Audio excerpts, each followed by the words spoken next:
Hi everyone. Welcome in. What a lovely start. Boot up game. Fucking cinematic. Little trailer. But welcome. Happy Sapphic Sunday, everyone. Hi Possum. Hi Kenny. Welcome. Hope you're all having a lovely Sunday so far. I've been having a really relatively good one. I've been playing some more Musume. I was playing some earlier while the starting of students was going on. Currently building an evil nature, but that is not really important. What we're here for is the Sapphic Sunday. And you're probably kind of wondering what we're playing today. We're playing, as you can kind of see on screen, Princess of World's End. Evil nature. Evil nature. We're playing Princess of World's End. And the lovely people at, Wacol Studios. I don't know. I'm not sure if that's pronounced their company, their studio name and all.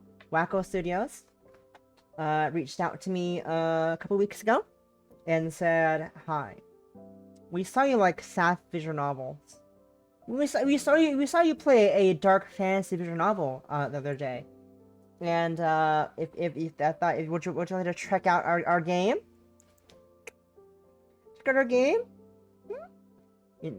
Index fingers to each other. No, they didn't do that face. They didn't do. It's a good game. But the lovely people at Wacol Studios reached out, sent me a lovely email, asking if I could check out their demo and like look through their press kit. Looked interesting, and I said, why not? And here we are. And what's this game you're asking? You're wondering. Well, obviously this game is an urban fantasy visual novel about a girl named Princess who, through a strange series of events, unlocks new power and changes her life forever. We need to guide Princess to help her get her life together, manage her relationships, her addiction, and more importantly, prevent the end of the world. Duh, obviously. Obviously, that's what the game's about. Can't you tell by just looking at the screen? But yeah, it looked interesting. I read the whole press kit. It looked fun. I do enjoy myself some dark fantasy. I do myself some visual novels. If you saw my post on Blue Sky and you're probably wondering, what do you mean they reassured me that I could be sapphic? Well. Because I play as a female MC named Princess, quote unquote princess. Not really a princess. I'm a stuck up fucking bitch. I'm a stuck up bitch who got the nickname Princess. And I'm just laughing at the email of, you can choose to keep it sapphic and pursue the two female love interests, or pursue the two male ones. It's up to you. It's up to you. Which, you know, they understand the idea of sapphic Sunday. You keep it sapphic, or you can pursue the two male interests. Which is a very lovely little love they put in there.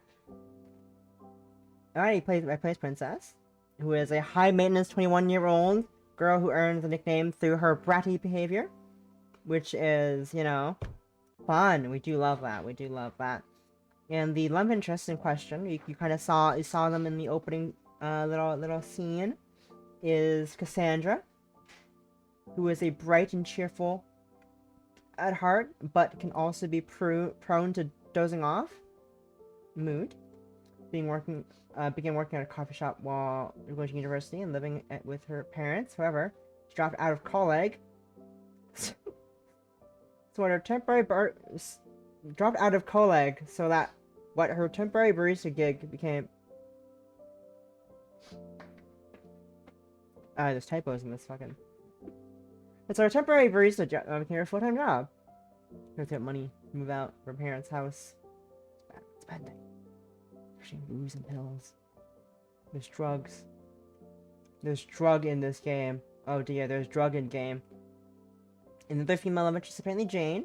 Also, apparently this game is there's voice actors in this game, which is really interesting for a, which is very fun, surprising, I'd say. For I think is this their first game?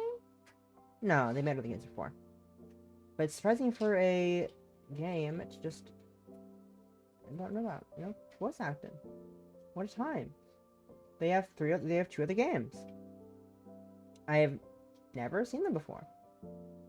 Never started. But yeah, interesting.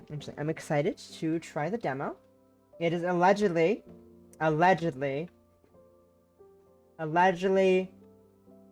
60 to 90 minutes. Allegedly to play the demo. It's that long. Allegedly.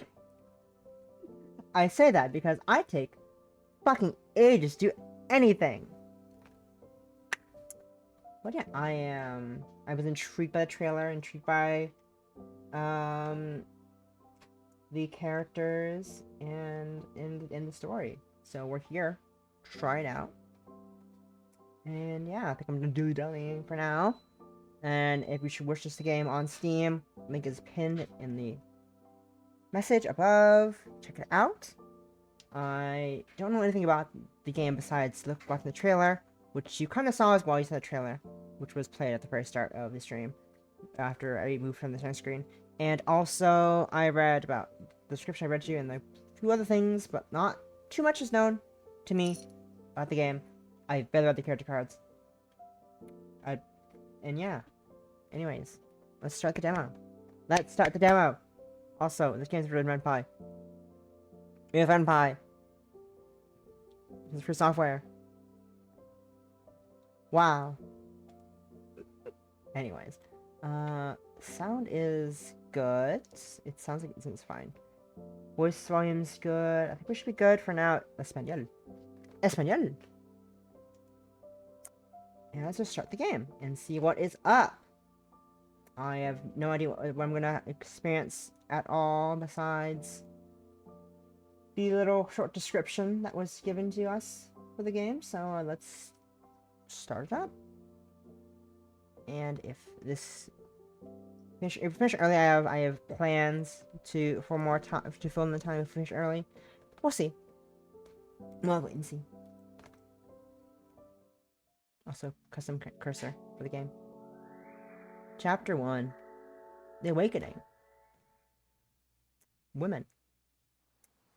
3 women also. Cursor. Wow. Water. The ocean. The rain pours down into the oceans, filling it with itself and becoming part of something so much bigger. Greater. I can't read English words. Rising. Jesus, I can't read English today. This is bad. This is a bad omen. It's a bad omen. I hold on that I can't fucking read English words today. Concerning.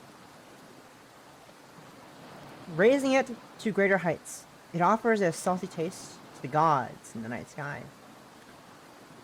Where do we go when we die? The ocean cries out to the sky above.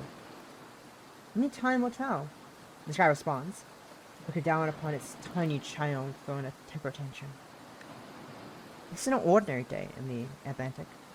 Something sinister is abound. The waves really behave this way. Sirens blare from the crashing waves and foreboding atmosphere. 'Tis but a sign of things to come. There is no happiness here. All humans must drown. No life. No love. Does it make a difference, the ocean? More food for the fish. It loves those who inhabit it. I'm gonna lower the volume of it. It's kind of loud. The sea is kind of a bit too loud. I'll see down a little bit and turn the music down. I'll sit down a smidge.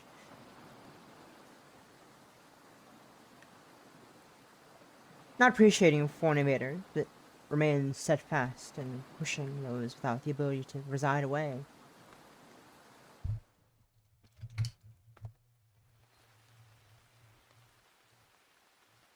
In the woods, the rain was more peaceful. The pitter-patter of the raindrops rests on the leaves and fall towards the ground. Burrowing into the dirt, the rain sleeps until it's called forth the sky once more. Little did the rain know what it was in the presence of. In this particular forest lies someone very special. You! But to be more specific, what you are to become. Never mind that. Never mind that. That's unimportant, clearly. These details are meaningless. For this is the tale of a princess in a doomed world. No happy endings awaits her. No happy endings await anyone on this rock of this solar system. The princess slept soundly in the forest. The princess knows not what surrounds her. You are the princess, a sleeping beauty waiting to regain consciousness. Wake up, dear princess. Strong start. Interesting start. Oh. And we're traumatized. Enter her name.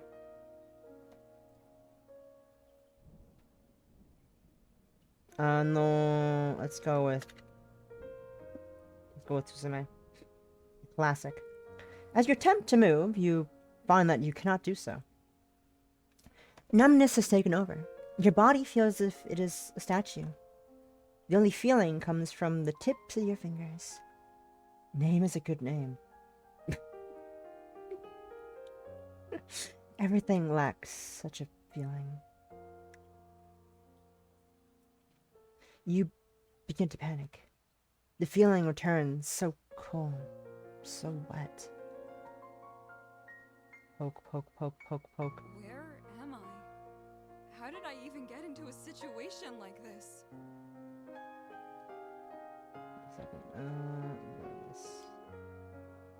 I'm gonna lower the music a little bit more. It's not drowning out. I don't want to drown out voice too much. Wait, I remember now. It was those guys at the damn rock show last night. They must have laced this shit. I've never taken Numex and had side effects this severe. Interesting.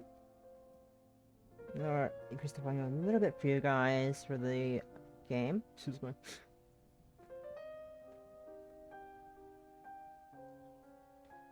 You move your eyes around looking for your purse, but it is nowhere to be found. This means your cell phone, wallet, and other belongings are gone. The only thing they left behind was an empty bottle of pills. You don't recognize the brand. As if things couldn't get any fucking worse for me right now. They must have stole my purse when I was unconscious. Guess I'll deal with that situation later. First, I need to stand up and get out of the rain. I was gonna say, you're doing this while on the floor still, right? Because we've just been looking at you on the floor this whole time. You haven't moved, have you? Stood on the floor. I can't find my purse, guys. My shit's gone. Oh! Oh my god! I should get up. I should get the fuck up, shouldn't I? That would probably be a good idea. Getting the fuck up might help. Just a little. Here we go. You are able to slowly stand up and move under the cover of the trees. Ah! Arise! Everything is in so much pain. Your head is pounding.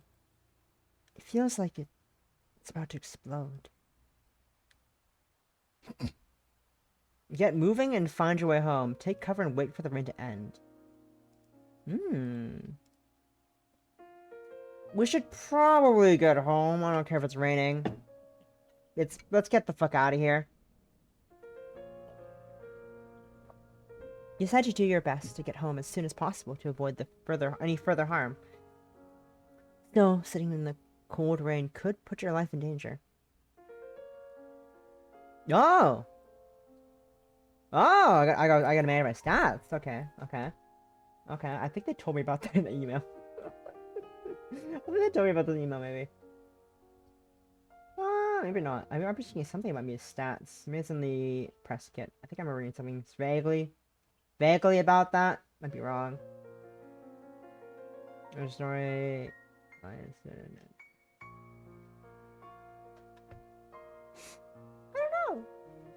Hello, phone. What do you want? Actually, I know what this phone is. What do you want, phone? Actually, I know what the phone's about. Hello, phone. Anyways, you navigate the forest while avoiding the rain. It was hard to tell what direction you were headed. Eventually, you stumble upon a side path that looks like it takes you back to the main road. This looks like the right way. I just have to keep taking it one step at a time. Great job! That's great news, me! Why are you narrating this out loud? You're starting to regain more control of your body as you keep walking. With renewed confidence, you focus all your energy on progressing down the path. The rain finally stops as you approach your destination.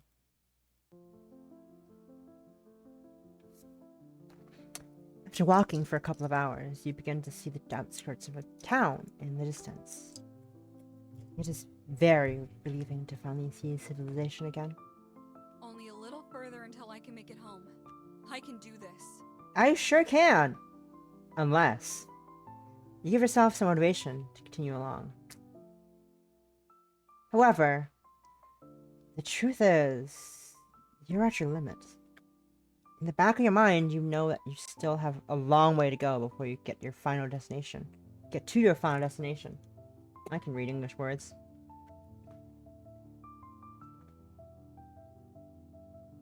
This place looks like fucking shit! I fucking live here? As you walk through the countryside, you notice a house that still has its lights on. Okay, no, I don't. It is someone else's house. I feel much better. Joke. I feel much better. This is not my house. This is not my house. Someone else's house. It looks as if it's a small, older house. One that has seen a lot of history. I hate to be this person, but I really need help right now. People who live on this side of town are usually really nice. It is part of the culture out here to help people out when they're in need. Even though Virginia is pretty far north, a lot of people here still hold on to these traditional Southern values. Yep, them Southern values. I say as a non-American. Fucking Southerners. I say as a non-American who's probably from my region. Southern values? Southern values. You know, them good old Southern values. I don't fucking... What are Southern values? Especially those that live in rural areas. This to hydrate possum.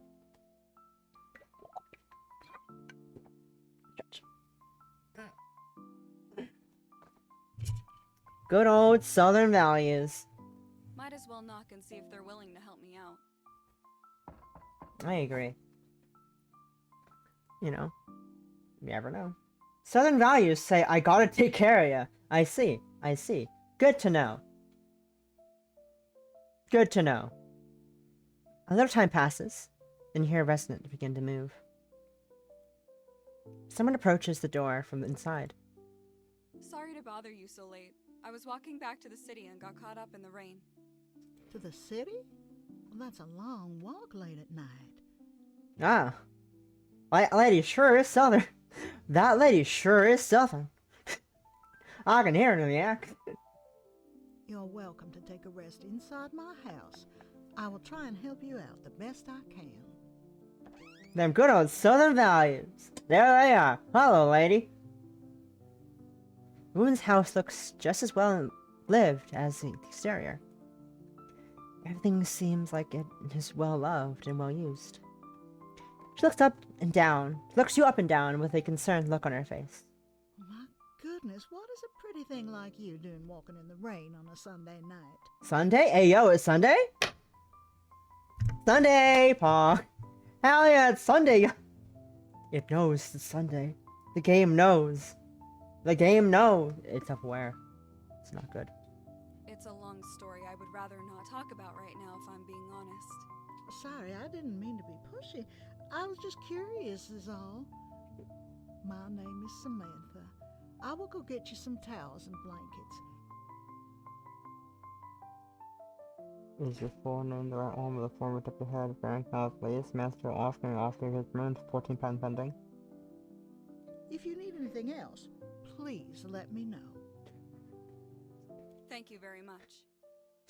I made that's a bad fucking joke. That joke is fucking shit. That's a shit joke. Anyways. Nice to meet you. You can call me Princess.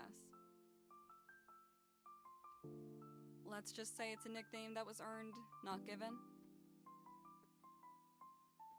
I'm not really a big fan of my birth name anyway. Wow! It's not a stick. Wow! Wow! Fuck you! Fuck you, game! What the fuck? That's rude! That's rude, what the fuck? I named you, bitch! You're a fucking obnoxious little motherfucker. I know, too, but also, like... Bitch, I named you! I just fucking named you minutes ago, the fuck? Don't diss my name. Well, that sounds interesting, Miss Princess. Tell me more when I come back, okay? That's fucking rude. I don't think that lady is the one with the former Grand Castle. Lady Mr. Ocker has written the 14 pen pending. I don't know. It could be. What if I just named... Wait, I'm curious. Is there a character limit to the... Now I need to know.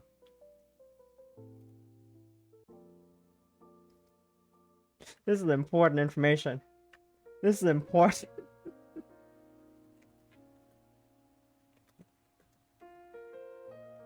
Ah, the right. The character limit. The right? Anyway. Moving on. And moving on. Samantha's heading towards another room in the house. Not the right. I looked to remain silent. She moves slow, not because of her physical health, merely just to show she trusts you. It seems like she will be gone for a while, judging by the far away. Judging by far.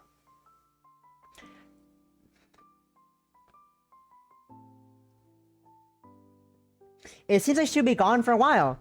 Judging by how far away she walked and how slowly she moved. Judging by far away. Typos. It's a demo. It's demo. It's a demo.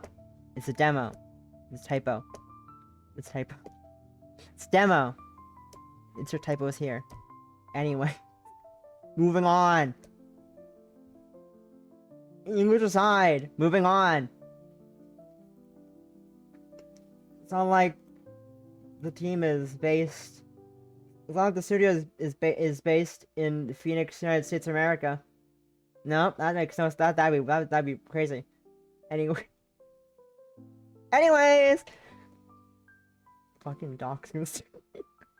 I'm joking. It's on their fucking webpage. It's fine. Right? Ma'am?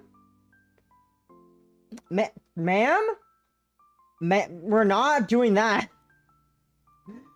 We are not rifling through her medicine cabinet. I may be an addict. The character may be an addict, but we're not doing that. We're not fucking stay calm. Lie to myself.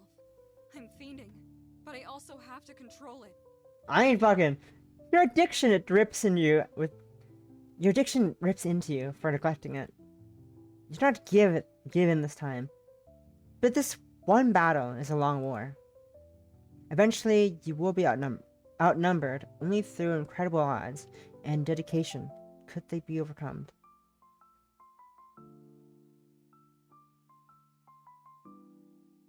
What? Eventually you will be outnumbered, only through incredible odds and dedication could they be overcome. Okay, I just read that weirdly. I just can't read English words, as I established multiple times today alone.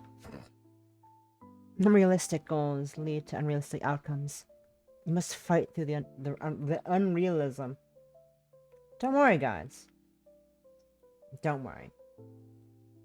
I believe in Princess. I believe that sometime she'll get over her addiction. Of course, sometime is vague enough that you can rationalize away the time of it ever coming.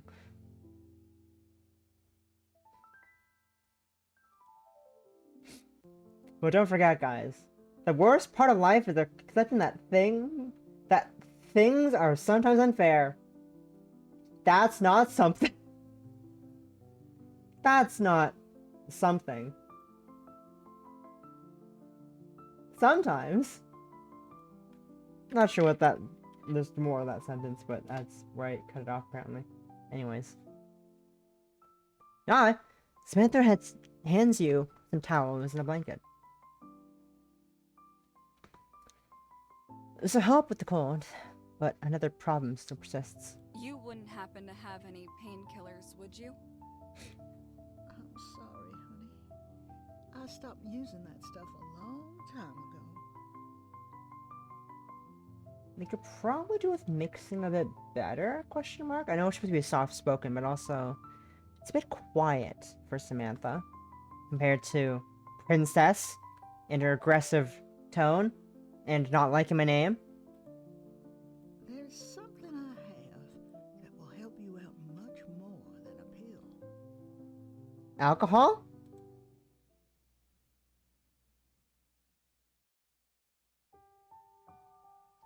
What is that, man? What are you doing? Samantha? Where are you? Hello? Samantha? Where'd you go? Ma'am? After a while, you start to get worried she might have dozed off or something. After you call her name, you hear her begin to approach. You hear her footsteps approaching. Seems like she heard you and is coming back. Hi! Looks like you're awake now. Here, these will help you dry off. What? Samantha hands you an immense amount of blankets and towels. You must have collected many over the years. She must have collected many over the years. She seems to have a hard time letting things go. Just from the fact that she's about towels. That seems a bit, of a bizarre judgment to make, Princess. How many towels she give you? I guess an immense amount is a lot, but also, like, you can have a bunch of blankets and towels without having a hard time letting things go. Sorry to keep you waiting. I was busy fetching some medicine to help you out. Don't worry about it. I'm just glad you're still awake. It looks like the pills have taken a toll on you, honey. The what? Wait, how did you know I was on pills? The what? Well, let's just call it intuition from someone with a similar experience in their past. I see. I don't see You anything. came to the right person. I don't see anything. I can help someone like you. But first, I want you to hear my story. Thank you for the project, Benlivia. Hi, welcome in. I think I had Pat as well. Welcome in, Benlivia. How are you? You're in time for us to try a demo for a game. Princess of the World's End. It's not really sapphic. Not only sapphic. You can love men if you want to. As the devs said to me in email, you have the choice to keep it sapphic and pursue pursue the two female love interests, or pursue the two male loved ones. It's up to you. I just love that. I just love that sentence in the email. had the choice to keep its sapphic and pursue the 2 female love interests, or pursue the 2 male ones. It's up to you. It's up to you. Man Love Monday. You're not letting that go. You're not letting that go, are you, Olivia? It's been over 2 years. It's been over a year, I think. And you're not letting that go, are you? You're not letting that go ever, are you, Olivia? You sure love Man Love Monday. It has been a thing for a year. It was a good It was April Fool's. I'm proud of that shitty bit. I'm proud of that shitty bit. Yes, of course.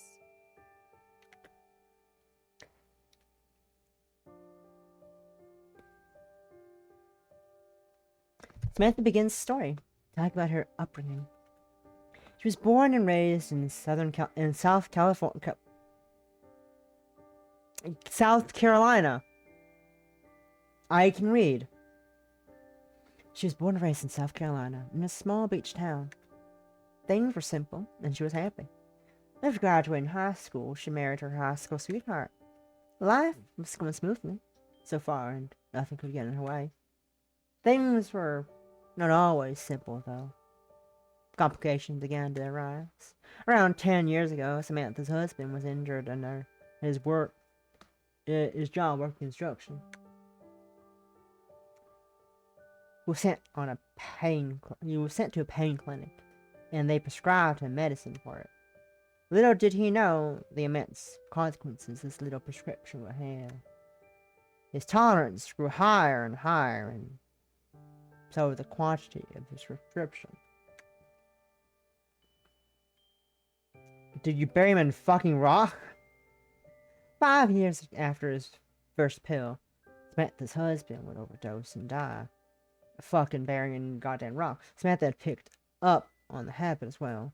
Swore to stop once her husband passed away. Doctors turned their backs on Samantha when she stopped taking the pills. She was no longer a profitable customer. Even though Samantha had stopped taking the pills, her addiction persisted. Deep down, she knew she would relapse eventually. The pain in her heart couldn't be filled with anything but pills. But she had not that she had other options. Instead of relapsing, Samantha took matters into her own hands. She was able to find a way to create a medicine to help her addiction symptoms. Although she was very vague on the details, she promised that she would tell you more when she could trust you. Finding this information is also what led her to move to Virginia. Apparently, this is one of the very few areas in the United States that all the needed ingredients can grow. Convenient. I'm so sorry. You've been through so much. Losing someone to addiction isn't something I would wish on my worst enemy. It is still the most difficult thing I have ever been through in my life. The past is the past, though. Nothing I can do to change it. What I can do is change the future. Whoa! Change the future. Hell yeah. Is that why you started creating your own medicine? Yes, but I can't share it. If they find out, then they'll prosecute me for distribution of illegal drugs. You know, you're not wrong. That is the definition of definition of distribution of illegal drugs. An awkward silence fills the room. You know, this is a battle that Samantha has been fighting in her head for years. The reality is that anything that cuts into the profits of modern medicine will never be promoted or allowed to exist. Any threat will be outlawed or exterminated by the great forces of capitalism. Capitalism, ho. Money over morals is a lesson I learned through hard-earned experience. Not just from her, but from many others like her. Even if I cannot publish my discoveries, that doesn't stop me from being able to help people like you.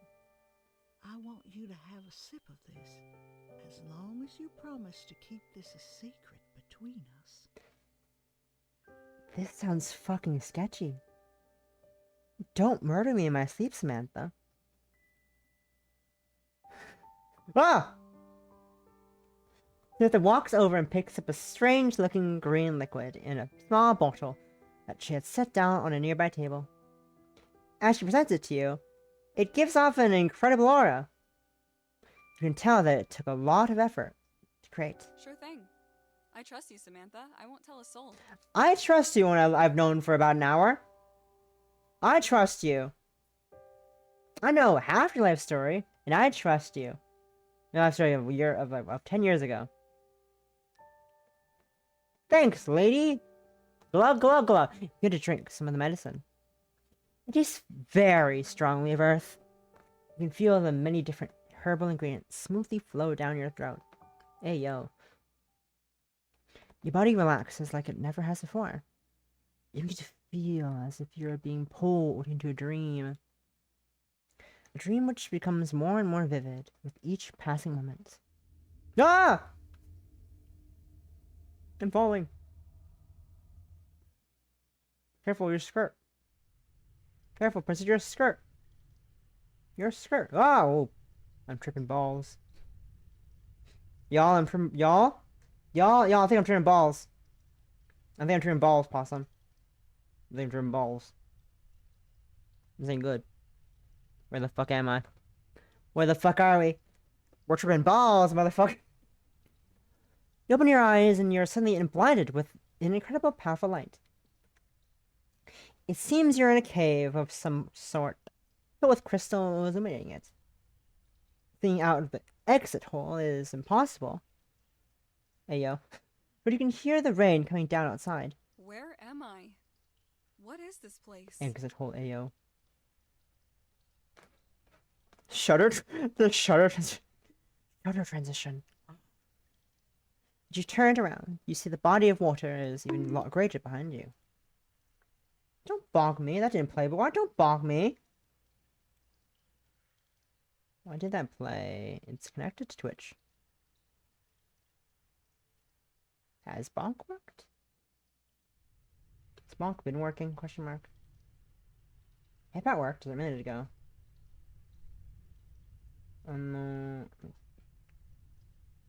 Why didn't bonk work? Also, I don't know where bonk is on my fucking redeems. Somehow I lost the word the bonk.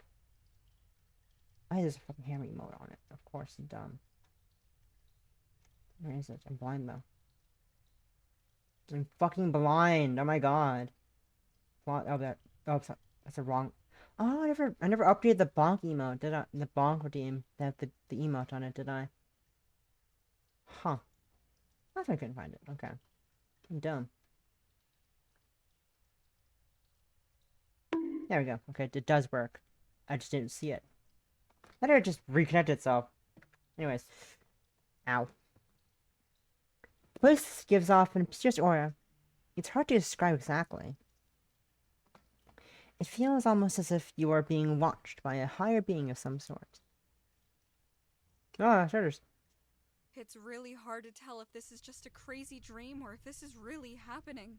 I know! Am I tripping balls? Or not? Anyway, I need to get out of here. This place kind of gives me the creeps. I think it looks really nice. I think it's a great place to chill. I love the gay rocks. Big fan of gay rocks. This rock is almost the color of the NB flag. No, NB flag. Almost. Very close. Big fan. Big fan. This rock is bisexual. The bisexual rocks over here. No pan rocks though. Lesbian rock? Question mark? That might be orange. And this, I think it's just orange. I think that's just orange. This is orange, isn't it? Probably just orange. Let's be honest, that's orange rock. There's green over there. Anyways, down we go. Down. Oh no, we're going. Outside we go. After exiting the cave, you see a long path going into some mountains covered by the forestry. Forestry? Covered with forestry. What is going on? This can't be real. The rain is even colder in this place. than the forest you woke up in before, heading to Samantha's. Yeah, the most important part is the path, and rain, and forest. Nothing else. Nothing else of interest in this area. Although that would seem like a faraway place from somewhere you find yourself now. Rocks floating midair above you as if held by some supernatural magical force. There we go. There we go.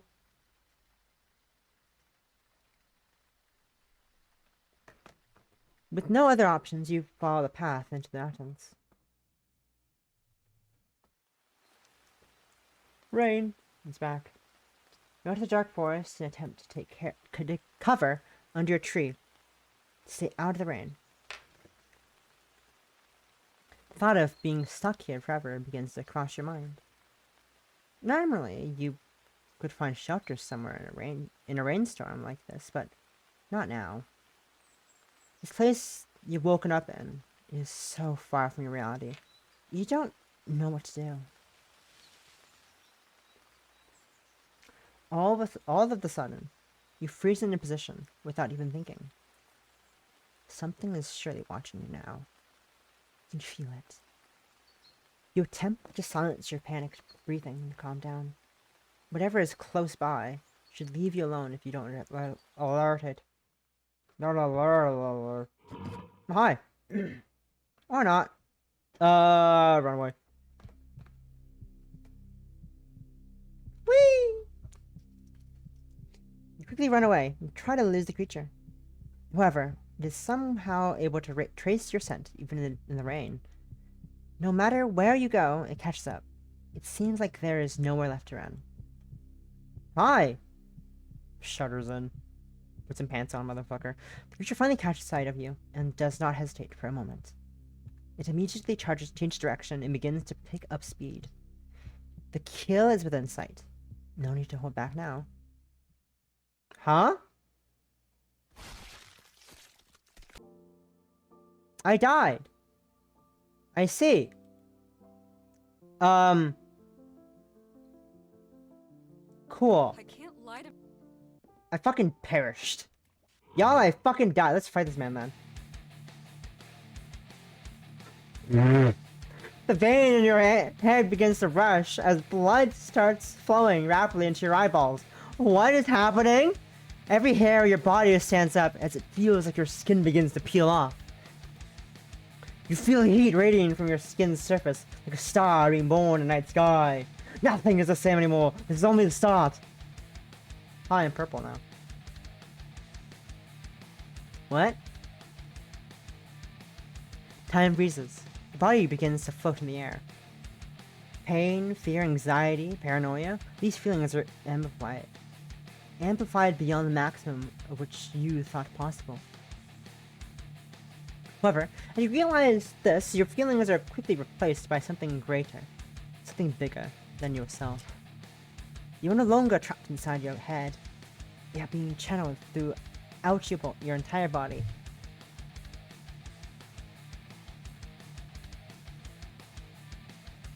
You are tired of being the victim.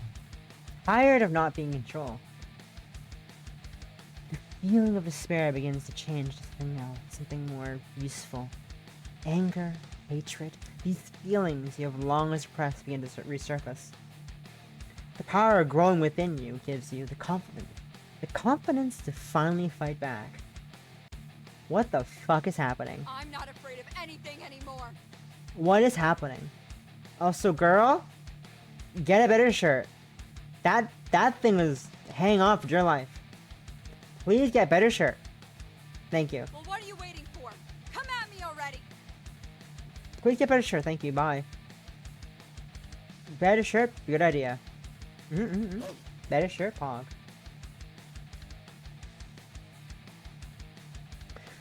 Despite your taunt, the creature begins to attack. You can tell that there's no thoughts behind those eyes. It is acting on its nature. Just like you, it is controlled by the power it wields. It is inevitable that it will attack a greater power that threatens it. The creature's hind legs shuffle the earth. propelling it forwards. It is as if you can see it moving in slow motion. Your perception has become inhuman. Judging by its speed, it is no match for you, merely a test to see your true capabilities. With this power, you can obliterate it without a second thought. What is happening? Don't do drugs, kids. This is what happens when you do drug. Don't do drug. Don't do it. It's bad for you. Don't. Drug bad. Don't do. Your skin go purple. Don't do drug. As if by instinct, you begin to concentrate your energy. Your newfound power begins to flow through your body and into your hand. Almost as if operating a faucet connected by a massive body of water. You can feel an amount unlimited supply attached to you. An almost unlimited supply attached to you. Whatever power you're channeling is nothing compared to the greatness of its source.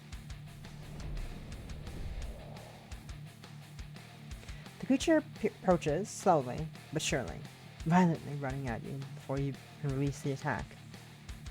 But then it doesn't know that its fate has already been decided. You feel your veins begin to pulse, almost as if executing a pre-programmed command. It's not just the power you are channeling, but also the knowledge of how to use it. Say goodbye, you furry fuck!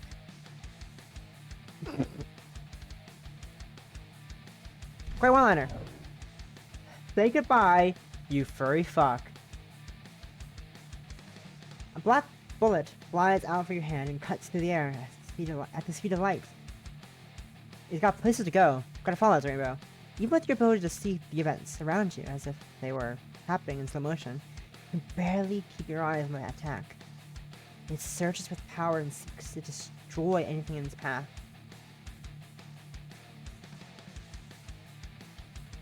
It like instantly tore through it, like a speeding bullet going through a paper target. The creature is frozen in place, unable to move a muscle. You can see the look of terror stuck on its face as it realized that this was the final moment it would be alive. Just as quickly as the battle started, it was over. Taking a life with no remorse? This is not something you thought you would do. But something else seems to be influencing you. Not fully in control. Murder is all you can think about. Pain is overwhelming. You feel a new part of you deep inside awakening. A part that should have never been born. Many voices in your head hurl commands at you with one thing in common. Destruction. Use your only power. Use it to destroy the wrong things in the world. However, the voices begin to get quieter and quieter. Silence finally allows you to think again.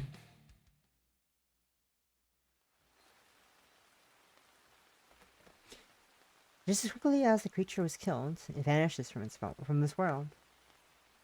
So many unexplainable things happening at such rapid rate. Your negative thoughts begin to rush back to your head again, going back home to where they belong. You look down, you see that you are slowly transforming back into your original form. You are right back where you started, in a forest in the rain. All alone, just as you always have been, with the feeling of dread and solitude overwhelming you. The darkness inside you begins to vanish, and is replaced by sorrow as your power fades away. I can't do this anymore! I give up! What? Guess I'll be stuck in a goddamn forest for the rest of my life! Oh, what is happening? Nothing's being explained. Huh? In whatever fucked up world I've somehow ended up in!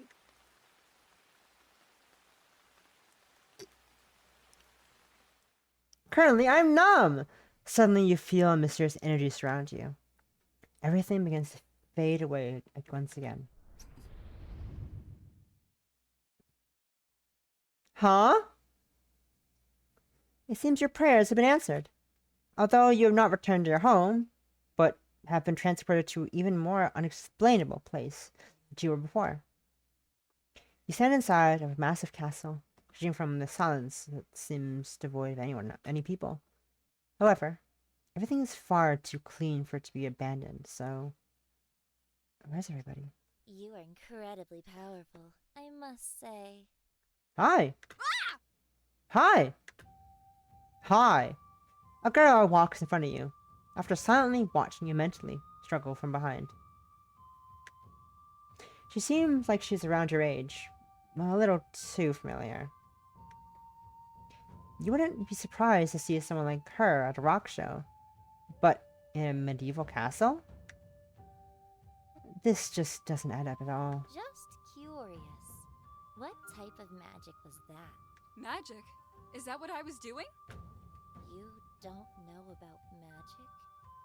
That must have been your awakening then. Huh? I'm confused. What the fuck's happening? I don't know what the fuck's happening. The girl begins to look flustered and falls silent for a moment. You can tell she's processing a lot of different thoughts, deciding on the best course of action. Firstly, my name is Kusanohime. I'm the goddess of vegetation and am responsible for governing all life on Earth. Huh? Secondly, you have a lot to catch up on. I'm going to guide you to my sacred library to do so. Huh? What?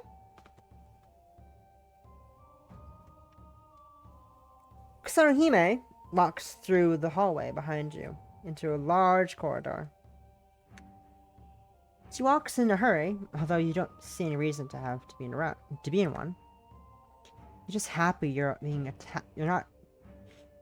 You're happy you aren't getting attacked or rained on. At this point, you will take whatever you can. You aren't going to ask any questions.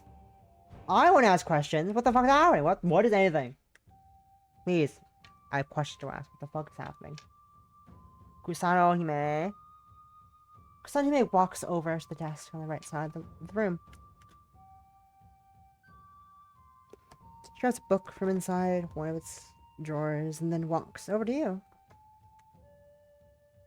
Looks like your spiritual energy is low. You do not have much time left to remain in this world. Hmm? Before you return to where you came from, I want you to absorb the knowledge of this book I wrote. Okay. It will teach you the basics and we can go from there. Uh-huh. Confused? Kusanohime uses some sort of magic and the book begins to emit a strange light. As you look into it, your vision fades away. You get to have a flood of knowledge into your brain. Ah! Brain blast moment.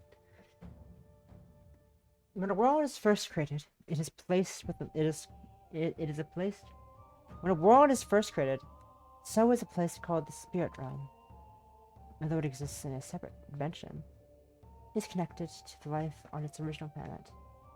The gods and spirits of that world reside in the Spirit Realm, and they govern all aspects of it.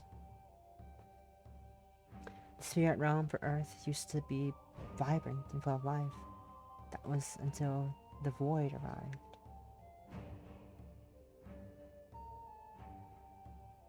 The Void arrived to Earth's Spirit Realm around 2 years ago, shrouding it in darkness. With its arrival, it brought an army of evil spirits with it, which waged war with the divine.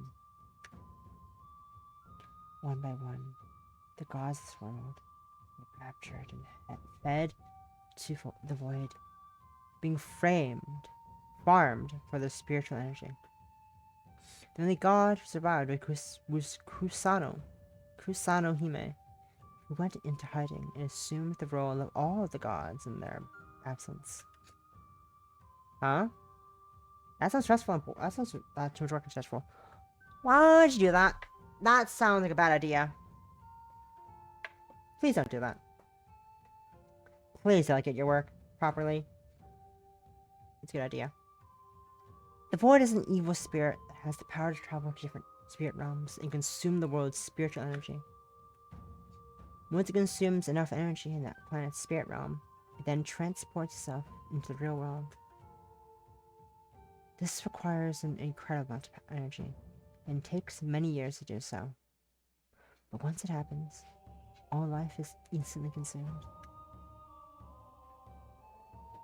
Once it sucks the planet dry, it moves on to the next in an endless cycle. The void here on Earth is nearing completion, meaning that unless it is defeated, it will destroy all life on Earth in approximately 6 weeks. No planet has ever been afflicted with the void has survived or been able to destroy it.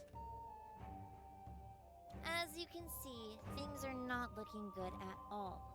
But not all hope is lost. I've been hiding in this underground secret base to analyze the void and may have found a weak point.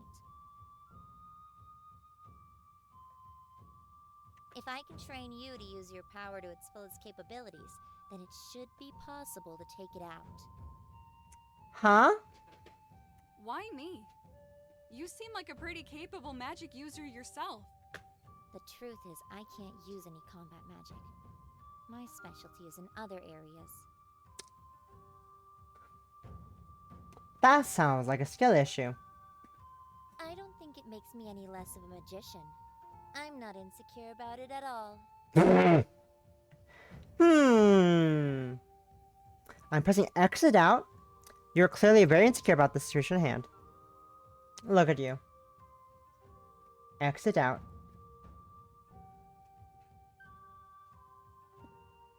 Kasana looks very nervous for some reason. Probably best not to push the issue. You are the only one left who can fight it. All the other spirits and gods who have tried have been consumed by the void. I see. So I should return here to train whenever I get the chance. Give yourself time to recover. Being in this place as a human takes a toll on your body. A lot's happening. Princess seems way too calm about what the fuck's happening. She's feeling way too sensible about this. Nothing here is sensible. What the fuck is happening? Huh? If you want to maximize your training, come back once a week. At least in terms of time on your planet. As Kusano says this, you notice part of your body are starting to fade away. Looks like your time here is up. Return in 1 week's time and we will begin our training. Bye. Your vision fades away as you begin to drift between this place and another. Wah! Falling again. Ma'am, your skirt? Ma'am, your skirt, please careful. Did you want to save? Oh, sure. I'll save. Thank you, bye. Thanks for asking. Monday, August 26, 2004. 2004. As you awaken, your body feels like you ran a marathon in your sleep. I can't read words. Your head is pounding and your body is very slow to respond. The clock on the wall above you shows it is 8 in the morning. You must have slept here all night. Do you remember your incredibly strange dream? Or was it a dream? Well, it had to be, right? The couch you've woken on is incredible and comfortable, which makes it hard to get out of and get going. It surely is nice to wake up somewhere that isn't the ground. The pillows make it feel like you're floating in midair. You can't stay here forever, though. Your destiny awaits you. Objects at rest tend to stay at rest. The only way to change that is not such force. You push yourself up and get your day started. Samantha, you home? You wander into the living room, still foggy in the head from the very rough night. The lines between dream and reality are barely real at this point. It feels like I'm floating around and watching myself from a third-person perspective. Good morning, little Miss Sunshine. Hi, Samantha. Welcome. Good morning. Samantha walks up behind you without your notice, causing you to jump back in your surprise. Your sleepy thoughts. Excuse me. Your sleepy thoughts get in the way of your senses. Oh, sorry about that. Didn't mean to startle you. I was just checking up on you is all. Or looking.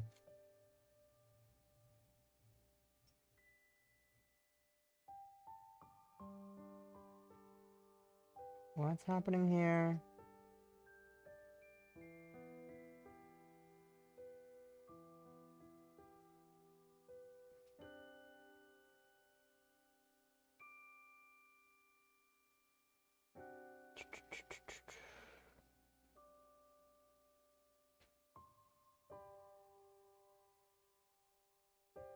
Mm.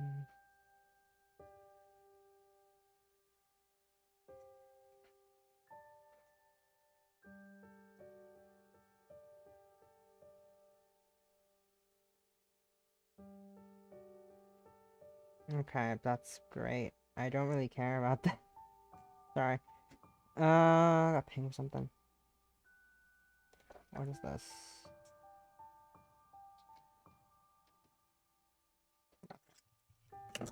Not important. Sorry. It's okay. I have just been really jumpy lately. It's not your fault. Looks like the remedy had a very strong effect on you. Your side effects are a lot worse than mine were. Huh? Side effects? What are the side effects? Well, the normal ones are minor muscle fatigue and drowsiness, but instead it knocked you out cold. Fucking shit's strong. I had the strangest dream ever. Must have been the medicine at work then. Definitely. Hopefully, since the side effects were stronger, the medicine will be stronger as well. I don't think that's how it works, ma'am, but sure. I don't think that's how meds work. At all. I appreciate the concern, though. You will still have cravings, but they will go away as long as you take a dose once a week and stay off the pills. Will do. I'll stay off them pills, ma'am. Not in agreement. Stay off the pills, but something still seems wrong.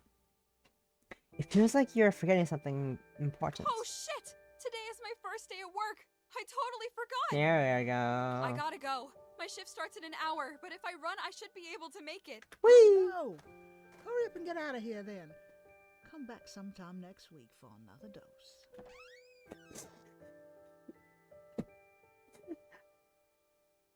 That sounds so sketchy. It is.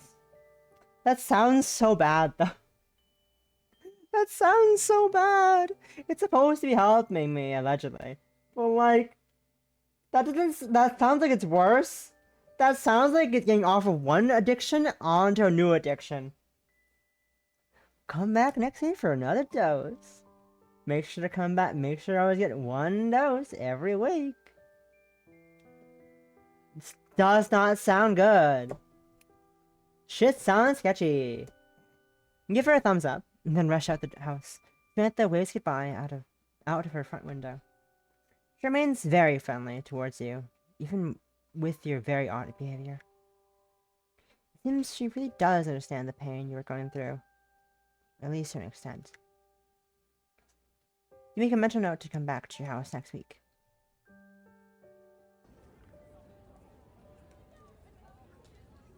You're able to quickly run through the outskirts of town into the city. Although your body is in immense pain, you push through it and make it on time to the coffee shop. You were in shock. You even got hired in the first place, given your horrific resume and lack of any good references. The pay is good enough to pay your apartment's rent, and you make tips on the top of that. If it wasn't for this job, you were most likely going to get evicted soon. Coffee. I too like going to cafe coffee. Make it to the coffee shop. Properly named coffee. I was joking about the name of coffee. It is actually named coffee. I see. appropriately named coffee, with minutes to spare. The shade from the tall building buildings nearby provides some much needed cooling. The summer heat is in full effect this time of year. Looking in the window, you see your reflection and are horrified. It looks like you were hit by a truck and fell in a puddle of mud. You take a moment to fix your appearance up as best you can before walking in. Ooh. Fancy. Fancy looking place. As you enter the shop, the strong smell of fresh coffee fills your nostrils. The coffee shop is full of many different kinds of people, young and old, wealthy and poor. This environment is much different than what you expected. I mean, this environment is much different than when you were here for the job interview during the after hours. You are an employee. Walk up to your... You see an employee... I can't fucking read English words. You see an employee walk up to you from behind the cash register. He approaches you with a friendly yet serious expression. You can tell he takes his job seriously, although you don't get the sense he is a serious person at heart. Seems to be more of a trait inherited by the circumstances rather than something that comes natural to him. Outside of his interesting personality, he is also pretty nice to look at. Maybe this is why you're thinking about him so much. Excuse me, miss? I just wanted to let you know that this is a safe space. Huh? You look around for a moment and notice a number of homeless people with small cups of coffee. It seems like this place acts as a sort of safe haven for people that have fallen upon hard times. Oh. Okay. Okay, that's fair. He must think you're coming here to become one... because you're one of them. Well, he isn't entirely wrong. Sorry, I'm not homeless or anything. I'm actually a new employee. Today is my first day. I had a really rough night and had to run here to make it on time. But I am here and ready to work. I apologize. It's just that... well, never mind, actually. Thanks, dude. My name is Xavier. I actually was assigned to help you with your training today. Great. Did you know I was coming? Nice to meet you. You know what that You would can look call me like. Princess. You can tell this catches him off guard for a moment. It's clear that he is trying not to laugh in order to appear professional. It is also clear that he isn't doing a very good job of doing so. He begins to walk towards you with a near-found reception. Princess? Really? How did you end up with a name like that? By being a fucking bitch. Let's just say it's a nickname that was earned, not given. Ever since I was a kid, people have told me I'm really high maintenance, so they started calling me Princess. I'm not really a big fan of my birth name anyway. Again, so rude. it was bound to stick. Again, rude. I chose that fucking name for you, ma'am. I fucking chose that name. Fuck you. Don't worry, I will be a low-maintenance employee and save my princess-like behavior for outside of work. You better. Oh, I wasn't worried. You can be as much of a princess as you want as long as you do your job well. What? That reminds me, you should meet with Cassandra in the staff room. I'll show you where it is. That is important. The staff room is important. Come show me. Hot woman. Woman. Woman. As you walk into the staff room, you immediately see a woman named Cassandra sitting on the desk, half asleep. It seems like you aren't the only sleep-deprived person in this coffee shop. She's completely unaware of your entrance. But she also kind of looks at peace that way. She has a bad habit of dozing off whenever she is on break in here. Don't hold it against her. And don't try to talk to her before her alarm goes off. Just trust me on that one. Xavier has a fearful look on his face and makes no attempt to bother this manager during his break. Thank you for the 100, Possum. and stretch.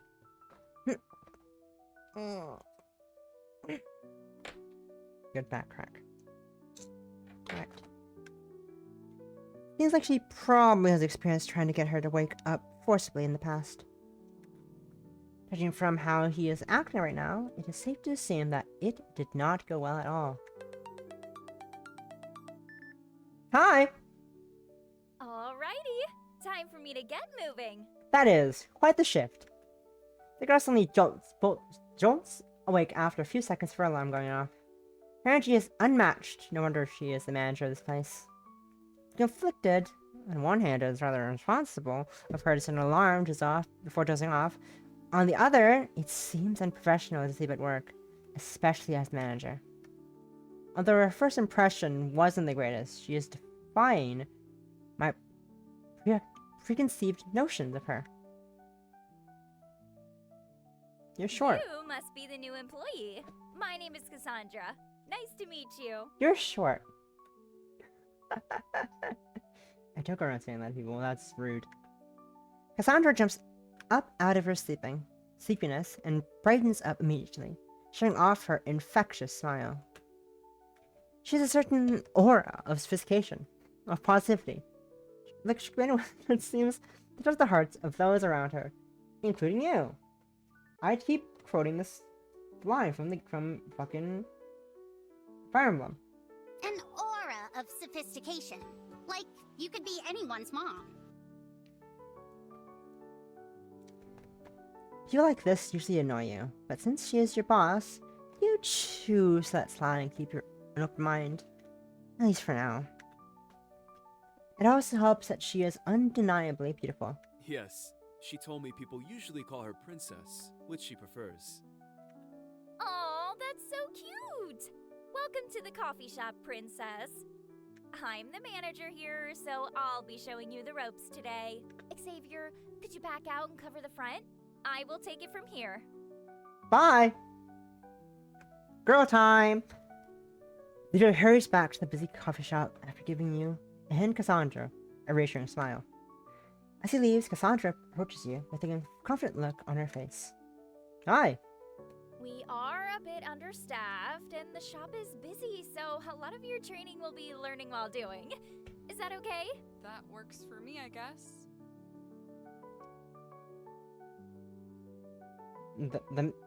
The mixing is still a bit off. The mixing is still a bit janky.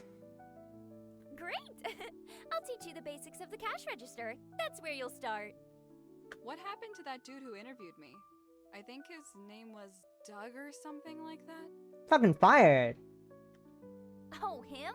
Yeah, we had to fire him last week after we caught him stealing money from the cash register. That is not good! Your first lesson of training is to not be like Doug. Don't steal! Good to know! A great life lesson! I will teach you some more lessons on the cash register. Follow me. Whee! Wow. Other angle of cafe. Cassandra gives you a brief tutorial on how to work the register in the system of the coffee shop. It seems simple enough. First you take the customer's order, write on a slip, you write on a slip which gets hung up behind the counter. Then you punch in the total at the register and take the customer's payment as Xavier or Cassandra makes a drink. All right. Are you ready, Miss Princess? Yeah, I've worked the register at some of my past jobs. I feel pretty confident. Be careful though. Some of our customers can be very difficult and will get very angry if you mess up their order. Horrifying thing to tell me. Okay. It's okay. Difficult customers aren't anything new to me either. Customer service jobs. Lovely. Perfect. I'll have you start with this customer. Don't be afraid to call me or Xavier over if you have any questions. Bye. Hi. It's me. Pretty. A difficult looking customer approaches. Welcome to coffee. Can I get a name for the order? The name is Martha. Not that you would care. You got anything good here? I don't really trust any coffee outside of my usual shops in Bronx. Well, you can take a look at the menu. I am here if you have any questions. Martha looks very irritated as she glances over the menu momentarily. I don't like any of this liberal bullcrap. Give me a coffee, New York style. 5 shots of espresso, hold the milk, and then give me some cream of whip. Cream of whip on the side, with some espresso beans that are also on the side. Actually, could I do whole milk? An extra 5 seems like a lot. Let me just do 4. Also, I decided I want milk on the side as well. Actually, no. Milk, please. Actually, no milk, please. It only makes my stomach hurt. Alright, time to write down the order. What was on the side? Cream of whip and milk. Cream of whip and espresso beans. Cream of everything.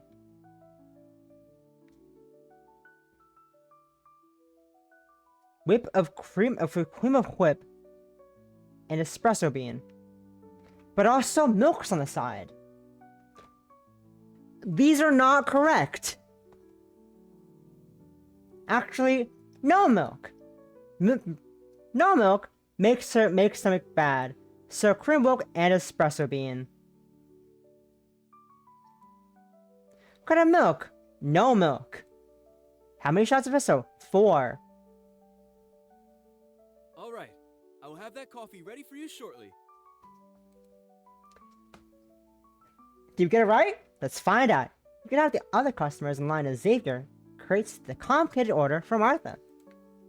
After Xavier finished the order, they give it to you and call out the order number. Well done. You actually got my order right. Martha hands you a $5 bill and walks off with a smile on her face. You pocket it, while Xavier and Cassandra aren't looking. You continue assisting other customers. That seems normal. Drugs money. $5. Huh? I'm not using that for drug. A difficult looking customer approaches. Welcome to coffee. Can I get a name for the order?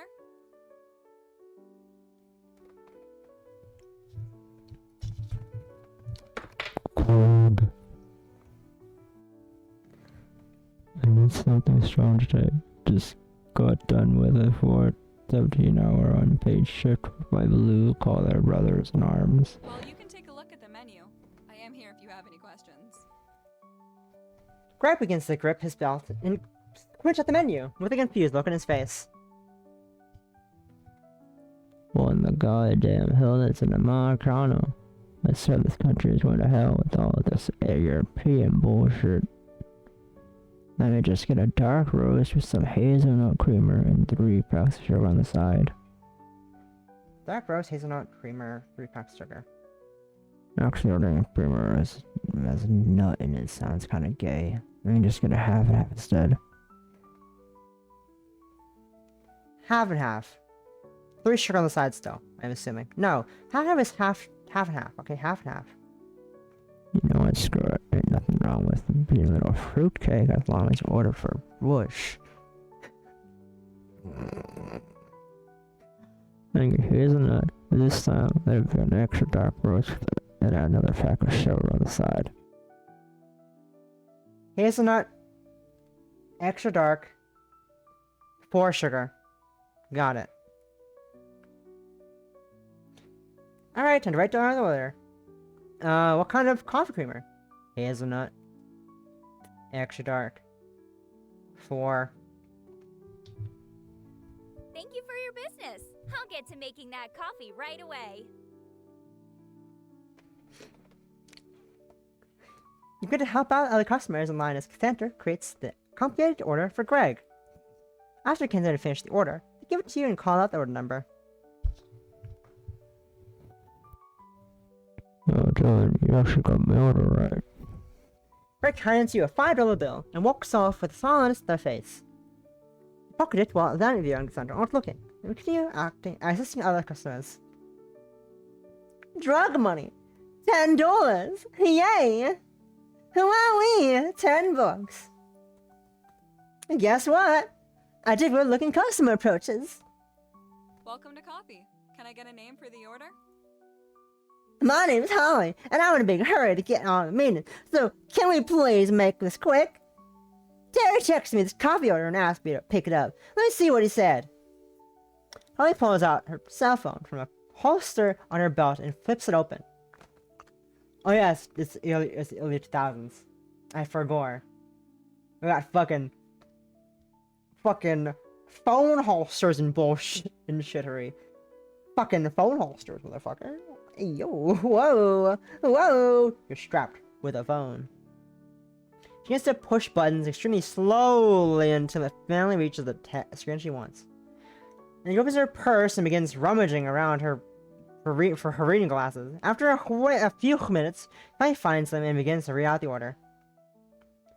Okay, so Terry said he wants a chocolate lavender macchiato with 3 extra shots of espresso. Chocolate lavender macchiato. 3 shots. What's complicated about this? Oh, wait a second. He asked me to also include the fact that he wants a caramel drizzle on the left side of the cup. Okay. Sorry, he just texted me again and said that actually he doesn't want it on the left side of the cup at the top. He just want it on the left side of the cup or on the top. Okay. So we still have chocolate lavender. Fuck. Cheat. I can cheat. Chocolate lavender macchiato. 3 extra shots of espresso. Chocolate lavender, 3 shots espresso. Chocolate lavender espresso. Chocolate lavender macchiato. 3 shots.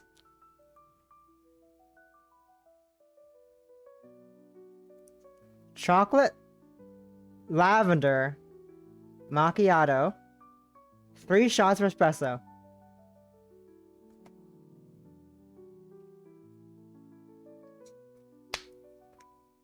So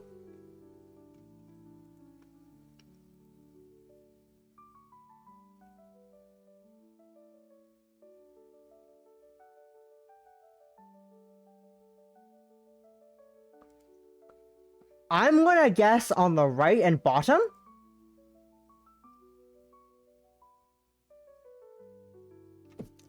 Because that's the implication of saying not wanting it on top means they want on the bottom.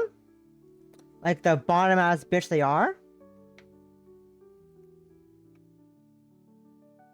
Thank you for your business. I'll get to making that coffee right away. Shrugs. We had to help out the customers in the line of Cassandra. As Cassandra creates a complicated order from Holly. After Cassandra finishes the order, they give it to you and call out an order number. Well done! You actually got my order right! Wow! Holly hands you a $5 bill and walks off with a smile on her face. Booked Alexandra and Xavier and Cassandra aren't looking. Continue assisting other customers. Drug money? $15! Whoa! We're done. It felt like one of the longest shifts you've ever worked. It's the first fucking shift I've ever worked today. What do you mean? It's the first fucking cafe shift I've worked in. What do you mean?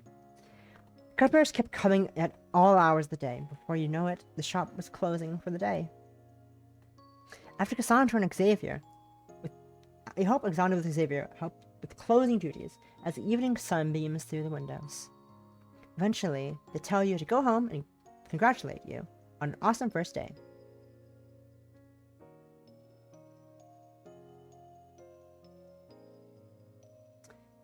Use the last of your strength to walk home after a long day of work. Usually you wouldn't stop and stare at the apartment building, but after so many near-death experiences, you weren't sure if you would ever see it again. After everything you have been through in the last 24 hours, to say you're exhausted is an understatement.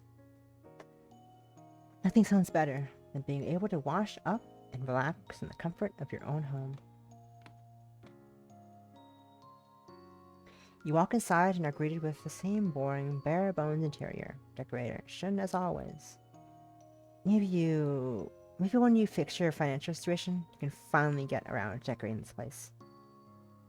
However, a part of you enjoys the simplicity of its current state. It's like a blank canvas with so many exciting possibilities. Well, no use thinking about it now. Time to wash up and get some much needed rest.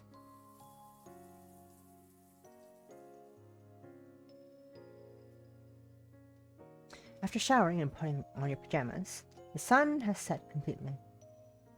The darkness of the night feels comfortable now that you are able to rest easy in a familiar place.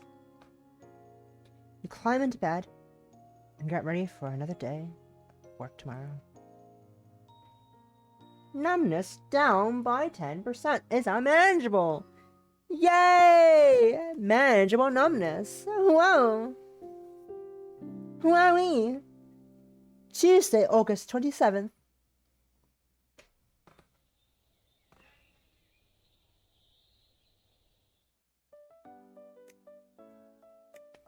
All right.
And I'm back. Sorry about that. Had to go and do something upstairs real quick.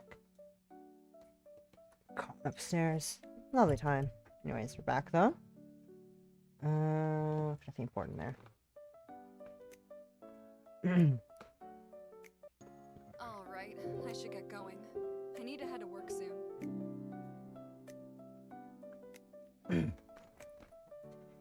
You climb out of bed and are greeted with the bright morning sun shining through your window.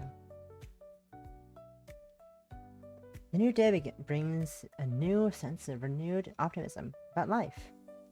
That's good to hear. Now that you finally have hope for sobriety, it feels almost like a new person. Now that you finally have hope for sobriety, it feels almost like a new person. What feels like a new person? I do? What is it? Grammar! Doesn't make sense.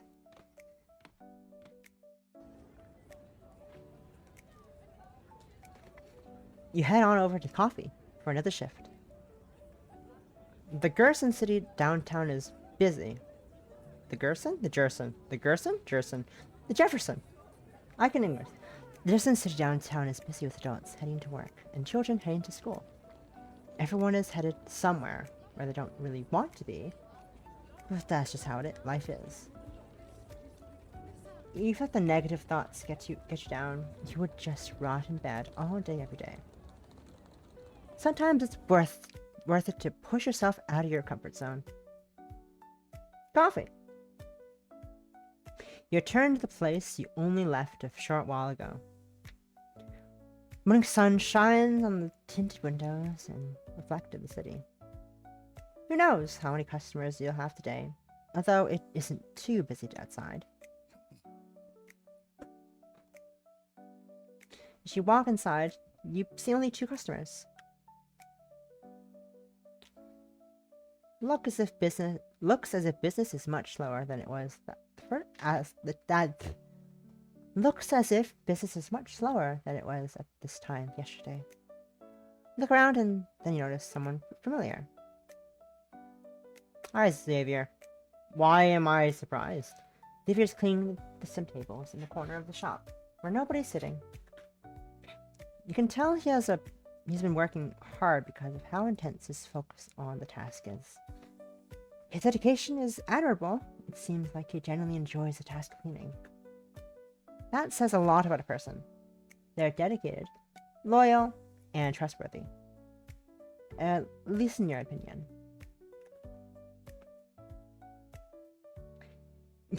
Hides text box. Here's Xavier. Look at him more. Text back. You debate whether or not to talk to him. He seems like he is really in the zone right now. Let's let him vibe. I'm here for women. You choose to let him relax and do what he loves. Looking at him from a distance has its own charm to it. That sounds creepy as fuck.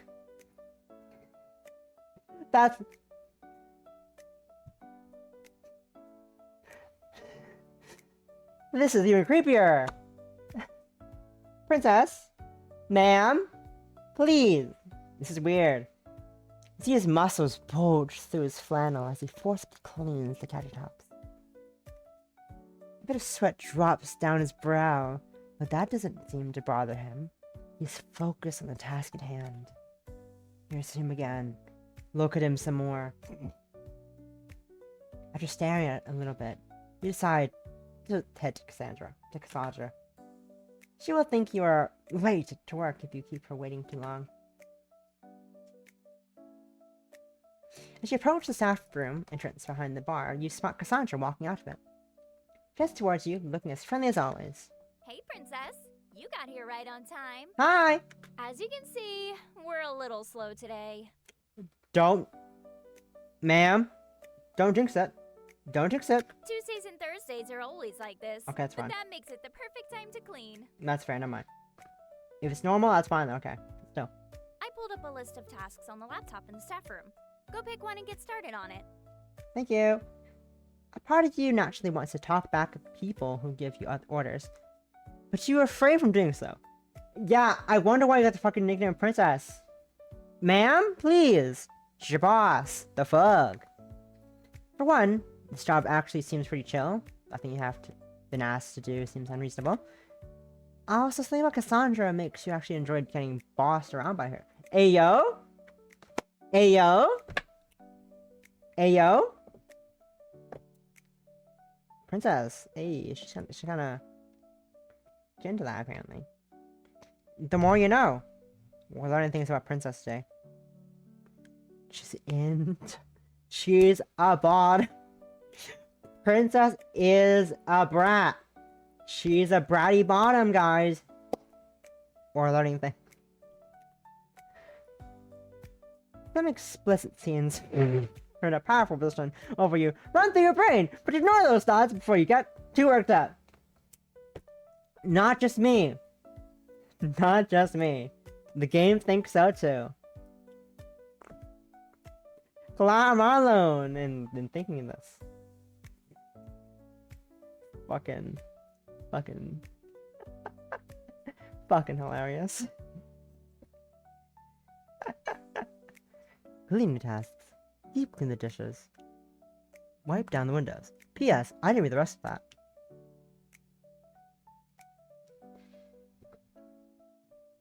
P.S. for Princess. I wrote me and Xavier's numbers down in case you need to call in and hang outside work. Up to you.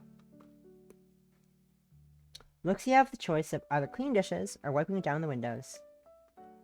There's a note with two phone numbers attached to the side of the computer. These must be Cassandra's and Xavier's phone numbers. You take it and put it inside your bra for safekeeping. Alright, what tasks should I do today? Because you don't have pockets.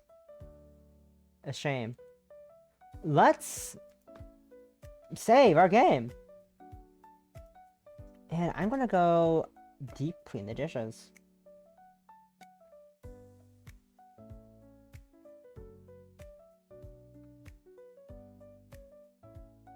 You walk over to the coffee bar and get started with cleaning the dishes. Because of the crazy busy day yesterday, you knew this would not be an easy task. However, it was even worse than you imagined. The dirty dishes seemed endless. Scrubbing the dirty cups after a dirty cup was extremely boring, but you eventually finished them up. Numbness going up by 5%. Whoopsie daisies. Oh well. After cleaning all in the morning, you look around for Cassandra to ask what else you could do to help. You notice only one customer in the shop. It's even slower than it was this morning. The only employees still in the shop seem to be you and Cassandra, who is standing behind the counter. She notices you looking for her and walks over to talk to you. Thanks for cleaning today. You were a big help. Hi! You can leave now. This place isn't going to get any busier, so I can handle it alone for the rest of the day. You can leave now. I don't need you here anymore. Oh, by the way, did you write down me and Xavier's phone numbers on the staff computer? Yes, I got them. I don't have a cell phone right now, but I can call from my landline at home if I need anything. Landlines. Ah yes, the classic. I have one. Sounds good. Don't be afraid to give us a ring if you want to hang out. We are a tight-knit family here at Coffee. We have another busy day tomorrow, though, so be here and ready to go by 7. Horrifying. Don't worry, Cassandra. I won't disappoint you. You give Cassandra a confident-looking grin and a thumbs up, which seems to amuse her. Her eyes sparkle as she lets out a laugh at your corny response. She seems to really enjoy talking to you, but it is hard to tell if she treats everyone this way, or if she is being extra nice to you in particular. Girl! Fucking mood. Fucking mood. As you walk home, you observe the hustle and bustle of the city. Everyone seems to be heading out to grab lunch and then return to their desk job. It is a really weird feeling to already be done with work at this point in the day. Suddenly you realize something. Why are you headed home? The way you think about it, sitting in your apartment alone really doesn't seem all that appealing. All you're going to do is think about taking pills and eating the little amount of food in your fridge. Maybe it would be better to do something fun around town. I'm trying to think of a fun activity you could do that doesn't cost money. Walk around the city, go to the park. We're gonna go to the park. We're already fucking tired enough. Let's go chill at the park. After walking to the park, you're entranced by the sound of nature. Taking a seat on a bench, you decide to take it all in for a moment. The birds chat in the trees as kids play around in the grass fields. You feel the wind blowing your hair side to side as it switches directions. Fucking wild. As you people watch, you see someone wave in your direction. You awkwardly turn around to see if they could be looking at someone, but nobody is nearby. You begin to approach you. As they do, you begin to recognize them from your past. Princess! Wow, I never thought I would run into you here of all places. Women! Do you still go by that name? I remember you getting mad when I called you your real name once.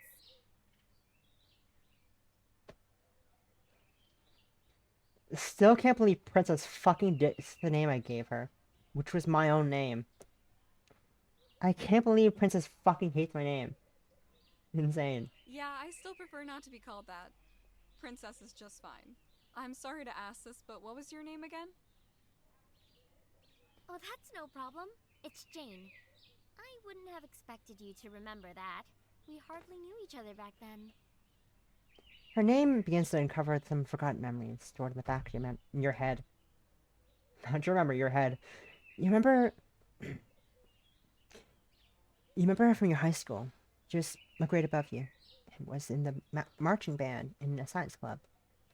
Needless to say, she wasn't exactly Miss Popular. However, you remember her being well liked by her peers. Well, I actually just graduated from Virginia University. I got a job here as a junior environmental scientist. Wow, way to rub it in, motherfucker. I've only lived here for a month, but I've enjoyed it so far. What about you? I had no idea where you went after you dropped out. There were a lot of rumors.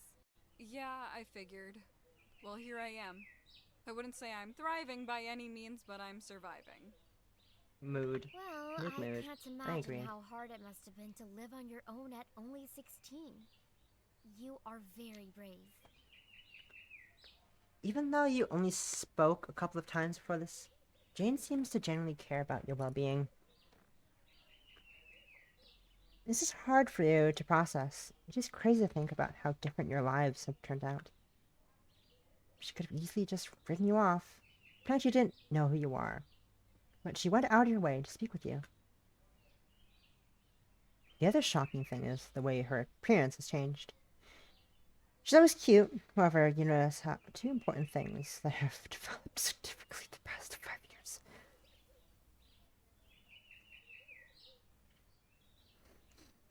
I see. I'm sorry. I'm actually on the I job see. right now, so I can't chat for much longer.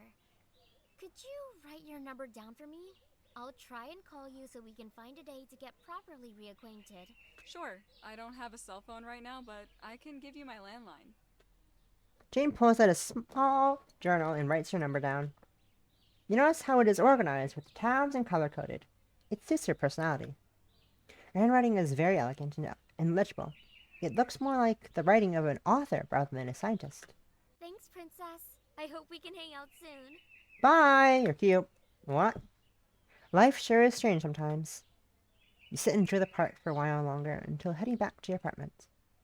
Numbness going down! Yay! So manageable though. Still only manageable. After getting home after catching up with Jane and relax.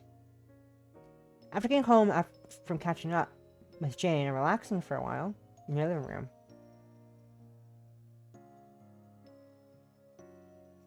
After getting home after catching up with Jane and relaxing for a while in your living room. And period. You eat some leftovers from your fridge and ponder what you should do in the evening.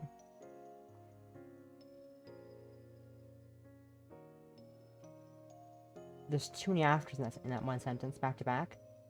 That sentence ends weirdly. I'm critiquing your grammar. I'm critiquing your English. Lol. As if I could do good English. I cannot. There's still a good amount of time until you usually go to bed, and you still have some fair amount of energy. I should give someone a call and see if they want to hang out. You consider your options. Not that there is that many. Many friends have come and gone throughout your city and you're in the city. You exchange numbers with Jane today, but you also don't want to call them this soon and seem desperate. Your best option is either call Xavier or Cassandra. They said they would be down to hang out sometime. We're going to be gay! We're going to be gay! Cassandra. After thinking it over, you decide to give Cassandra a call. Women! Oh, cute. You remember her number from the note in the coffee shop's laptop, and also in your bra. It's somehow stuck around in your memory, perhaps for a reason. You put it in your bra. You put the number in your bra, ma'am. How would you forget? It's in your bra. You put the number in your fucking bra. You wrote it down and put it in a bra, ma'am. Please. Hey, Cassandra, this is Princess. So remember when you said I could call you to Ma'am, it's in your fucking bra. Yeah, of course I do. I'm so glad you finally did. It's been half a day, ma'am. I'm actually headed to the West Side Bowling Alley. Bowling? Want to meet me there? Bowling? Fun. Yeah, sure. That's actually pretty close to where I live. That works great then. I'll be there in around 20.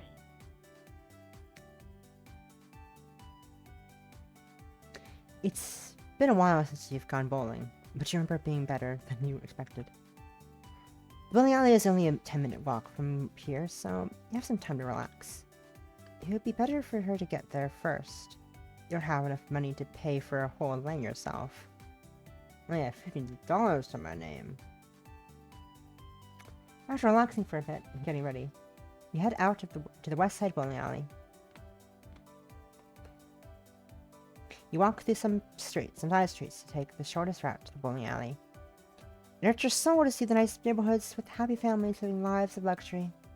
A luxury you likely would never be able to afford. Perhaps you are being too nihilistic about the future. There's still time to turn your life around.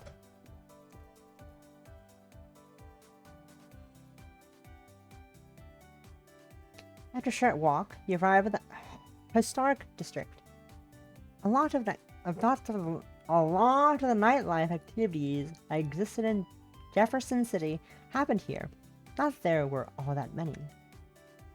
It was one of the few areas that has bars, clubs, and some late-night food places. Oh, and a bowling alley, though. The first time you have ever visited it.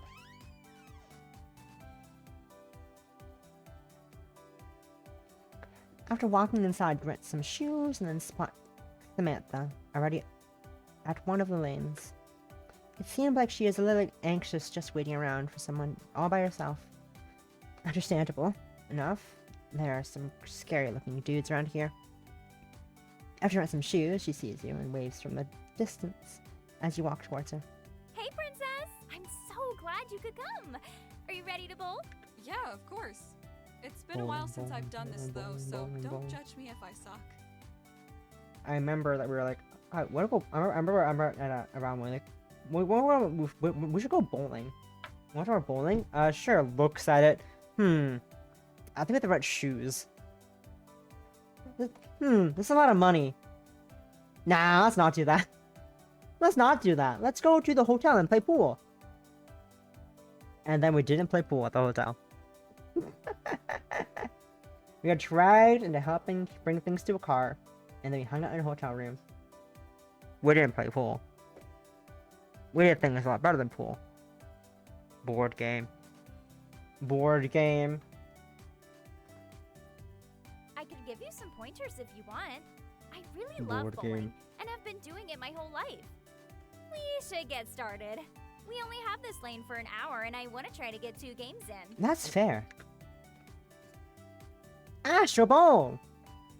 You can see, and Cassandra takes her turn first. She takes out her own bowling ball with a custom design from her bag she brought. Whoa!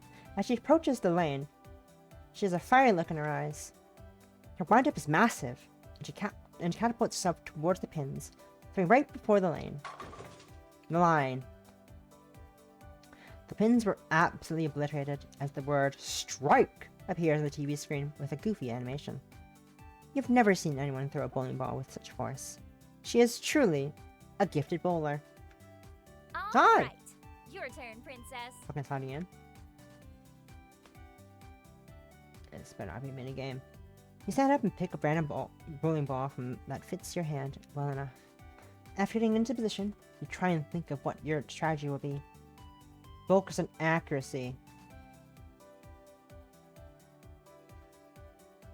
Focus on accuracy.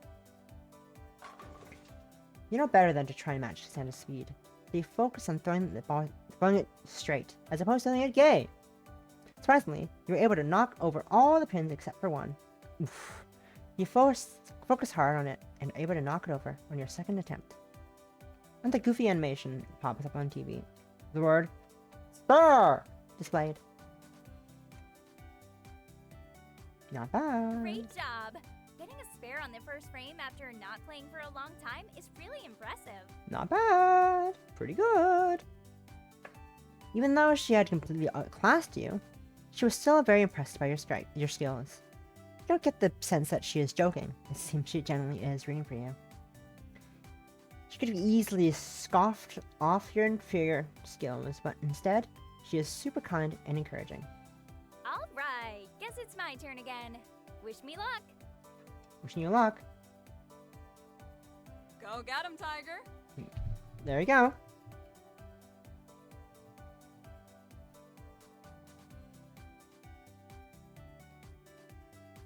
You continue to bowl for the next hour and have a lot of fun together.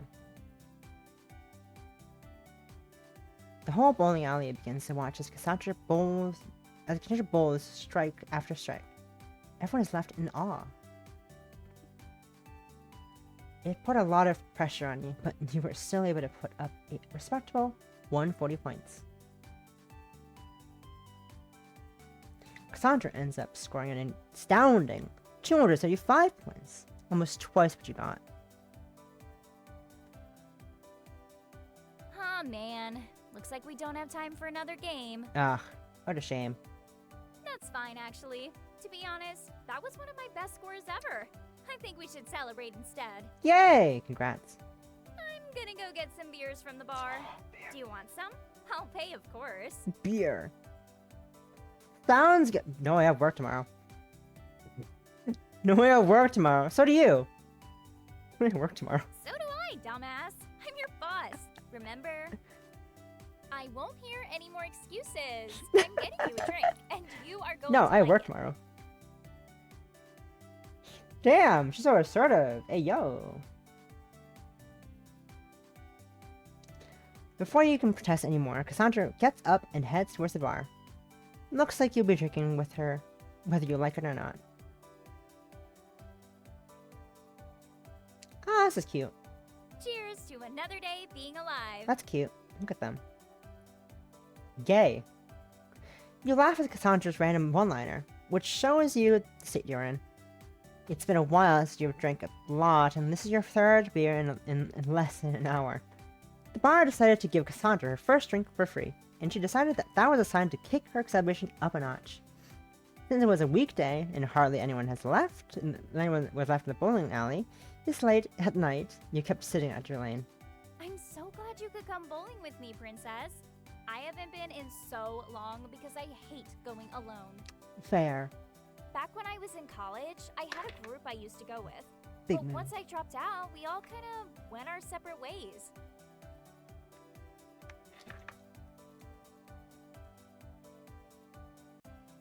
Hmm? Oh. Oh.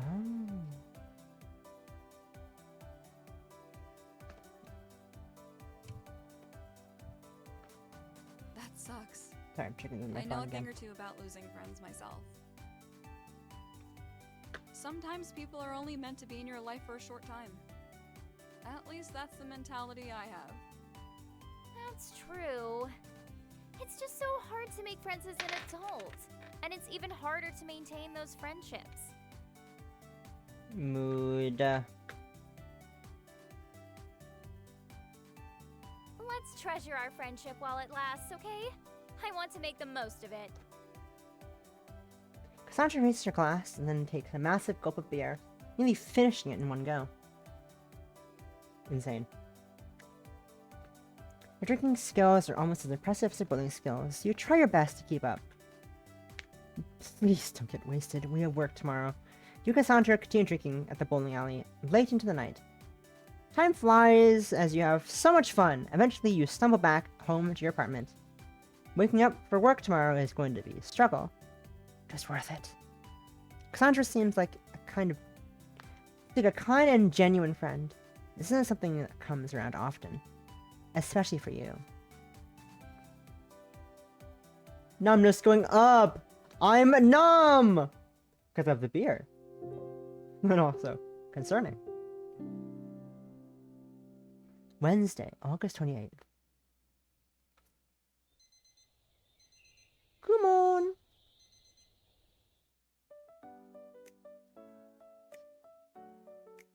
You got bright and early at 6 a.m.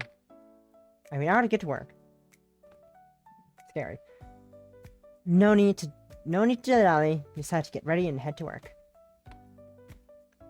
That's important. You got a busy day today. You enjoy walking through the city in the early morning. The usual busy streets have only a few early morning commuters.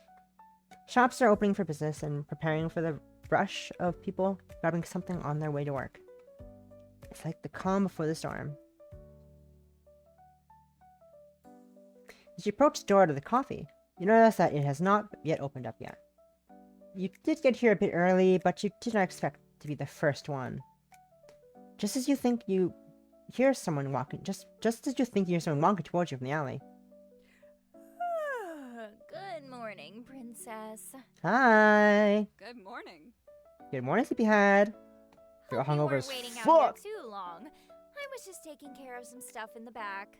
Hungover as fuck. Cassandra sleepily moves towards the metal door, covering, pulling out a set of keys to unlock it. It seems she's not necessarily as energetic when it's early in the morning. That's perfectly understandable, especially if she had been here even earlier than you.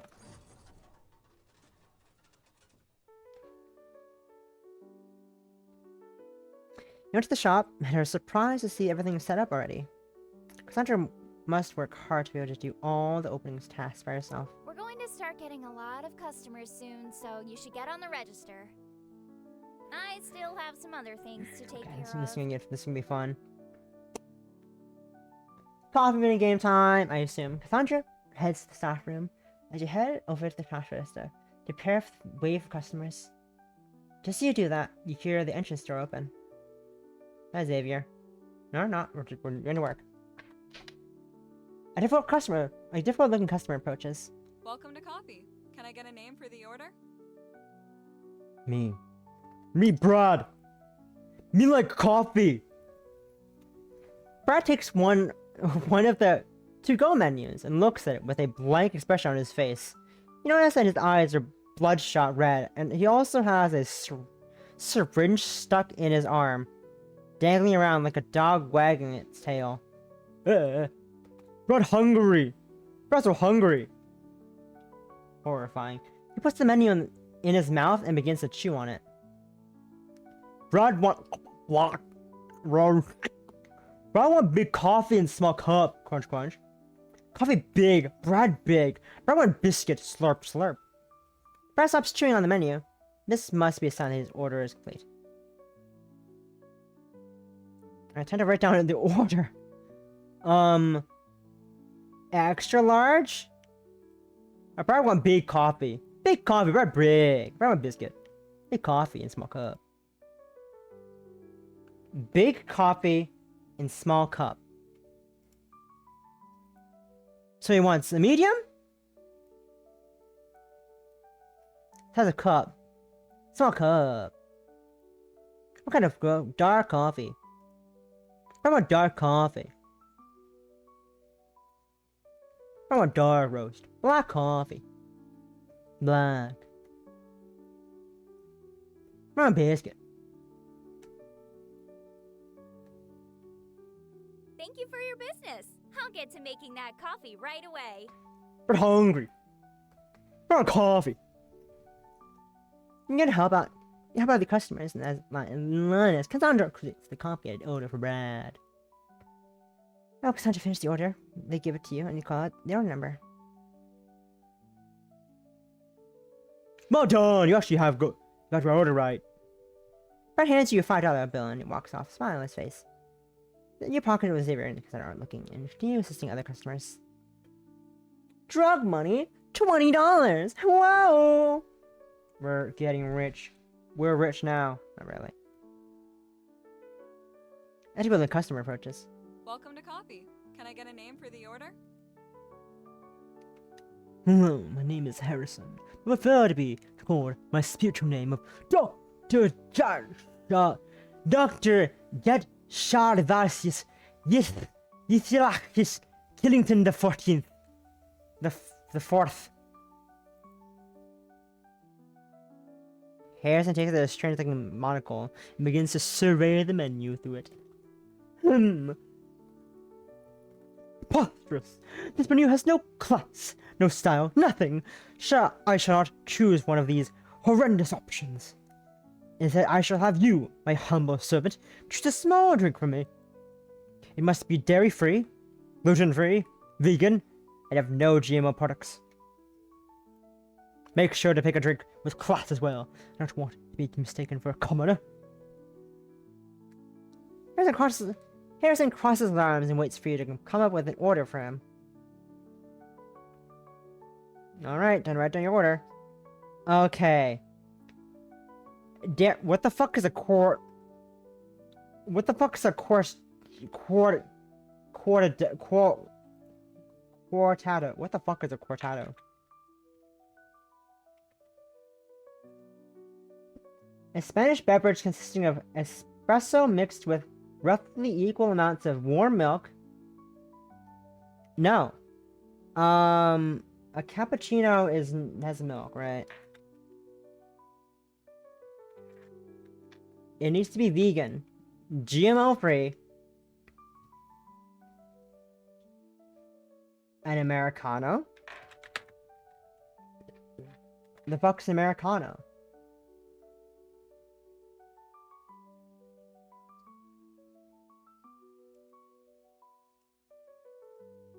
So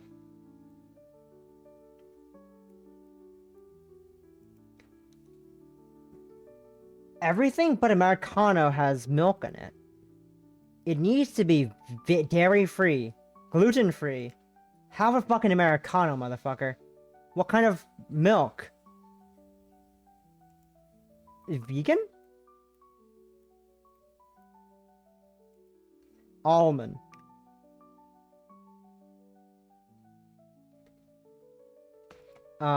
Small?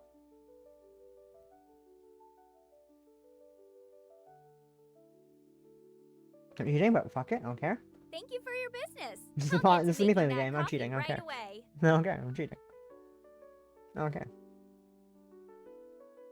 You begin to help out the other customers in line as Cassandra creates the complicated order for Harrison. When Cassandra finishes the order, they give it to you and call out the order number. You feel like you might have got that wrong, but who cares really? This customer is really setting you up for failure with this fuck-ass order. You've seen this story before at the other service industry jobs. They just want an excuse to yell at someone. You're a new employee anyway, so if you get some orders wrong, it's fine. Cassandra seems to understand about that anyway. Okay, so I feel like I'm supposed to go for the Spanish one, for the Cordano.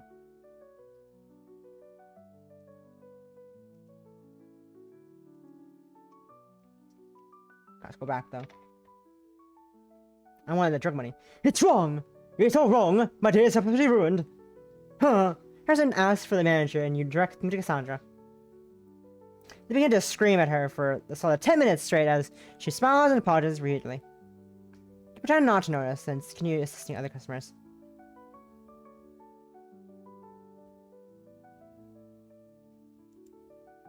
I'm curious though. I'm gonna load up this. Is it possible to win? Is it possible to get that order right? Is there a right order? Is there a right order? Oh, is this for Brad, right? Brown coffee. Small coffee. Dark. Biscuit. Cordano. Almond. Small. Thank you for your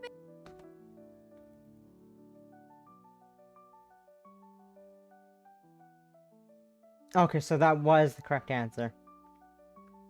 I want the drug money. I don't want the money though, so I'm gonna go with this one. Well done! You actually got my order right. Harrison hands you a $5 bill, fuck ass, and walks off with a smile on their face. Fuck ass, cheapskate. Fuck ass, cheapskate. Fuck you.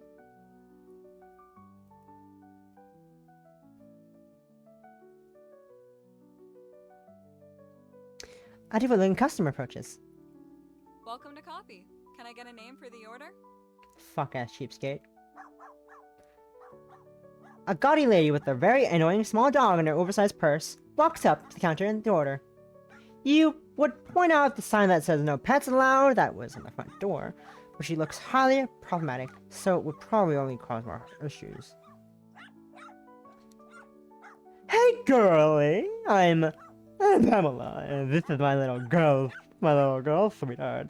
She's super well behaved, so don't worry about her. Let me look and see what you've got here.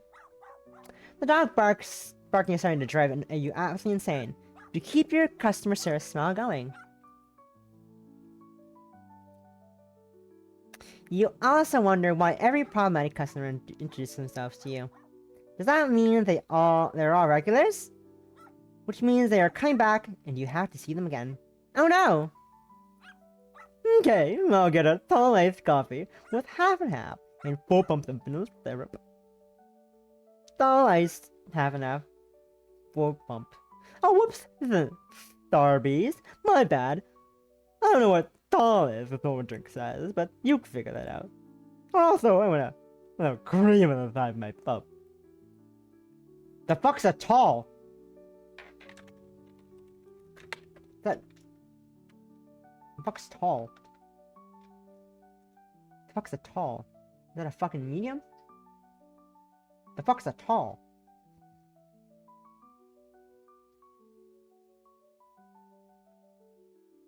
People are confused. We're talking about size. The fuck's a tall? This is medium. Here, right down the order. You want an iced coffee, 4 shots, a medium, and cream on the side. Thank you for your business. I'll get to making that coffee right away. Even though that was an option, there's cream on the side of your order.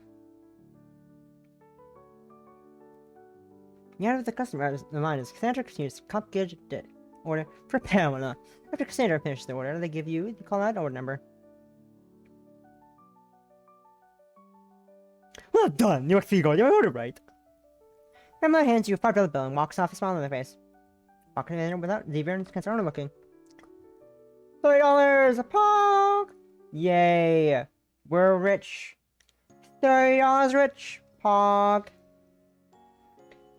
As the rush of the customers finally begins to end, you take a look around.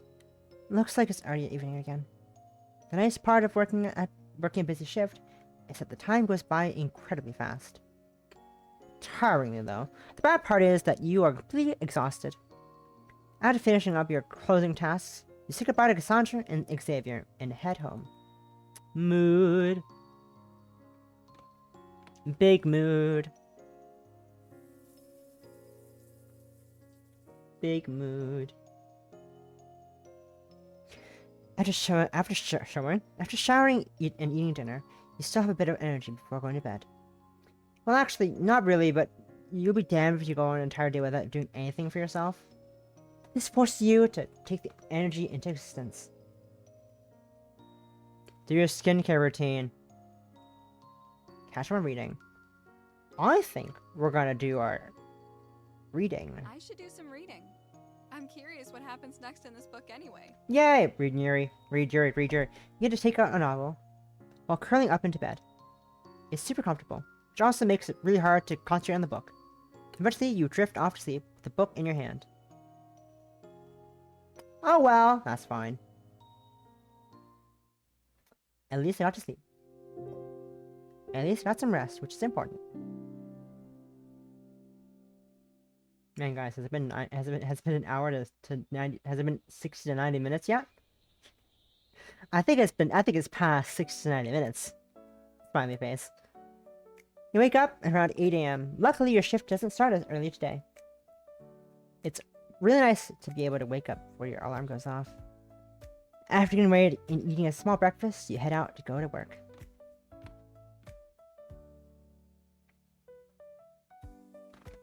You walk quickly through downtown and arrive at the coffee shop. It's hard to tell whether the shop is open or not because of how little people are inside. Xavier looks like he is dying of boredom standing behind the register. Decide to head inside before he notices you staring at him. Stare. As you walk in, you say hello to Xavier, and an old man is sipping his coffee in the corner. You look around only to notice that he is the only customer in the shop right now. With Xavier at the register, you decide to go to the staff lounge to see if there are any tasks that need to be done.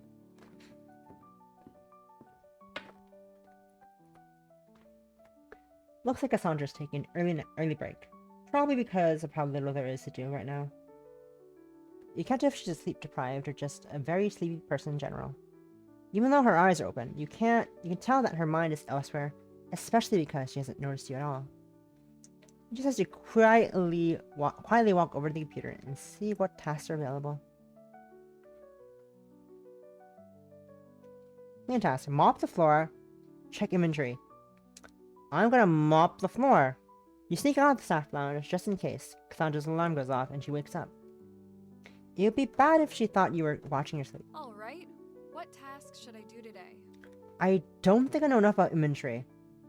So I want to mop the floor as opposed to do inventory.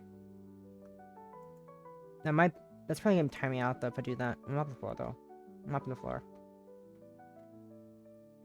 You gather some cleaning supplies and mop. You gather some cleaning supplies and a mop from the supply closet and begin to mop behind the coffee bar. At first you dislike it. The more you get into it, the more you begin to enjoy it. Seeing your hard work result in a sparkly clean floor is very rewarding. Before you know it, you have mopped around the entire shop. Actually, that was pretty good. Because I'm a new hire. I'm like 4 days in. I'm not gonna know fucking inventory. I can't do inventory. I'm not gonna do inventory work. I cannot do that. I'm not equipped to do inventory work. So we're not doing that. I'm smart. After completing your cleaning task, you decide to take your lunch break. You ate some leftover pastries, which were close to expiring, and went on a walk around the block. This seems like a good habit to get into. It helps you digest your food and get out of the coffee shop for a little bit. However, your break is nearly over. Time to return to your post.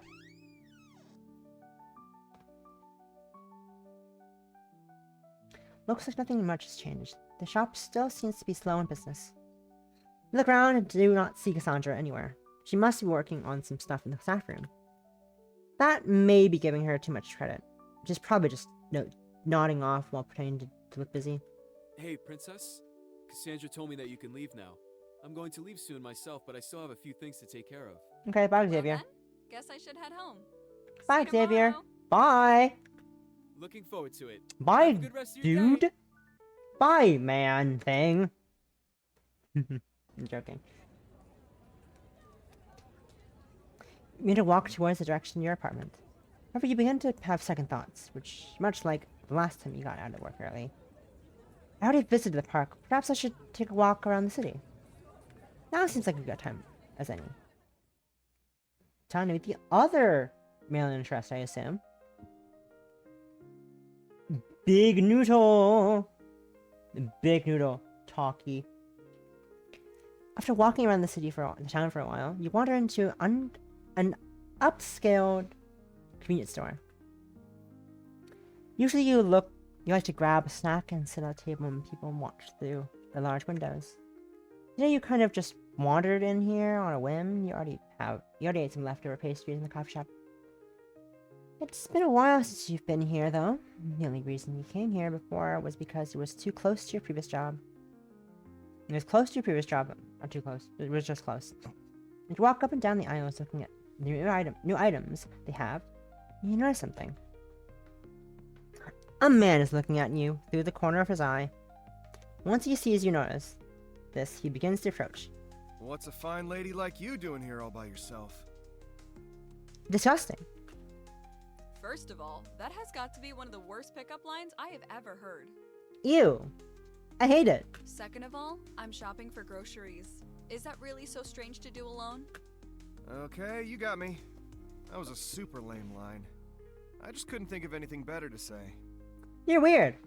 Hate it. The name's Felix. Let's just start this conversation over again and pretend I wasn't being a creep. No. Your harsh words didn't exactly seem to faze him in the slightest. You can't help but be impressed. I am not impressed. I am disgusted by this man. Most men throw up the white flag and retreat immediately when you extend your claws. Metaphorically, of course. Right? However, he is different, which means either he is an idiot, or his confidence is on another level.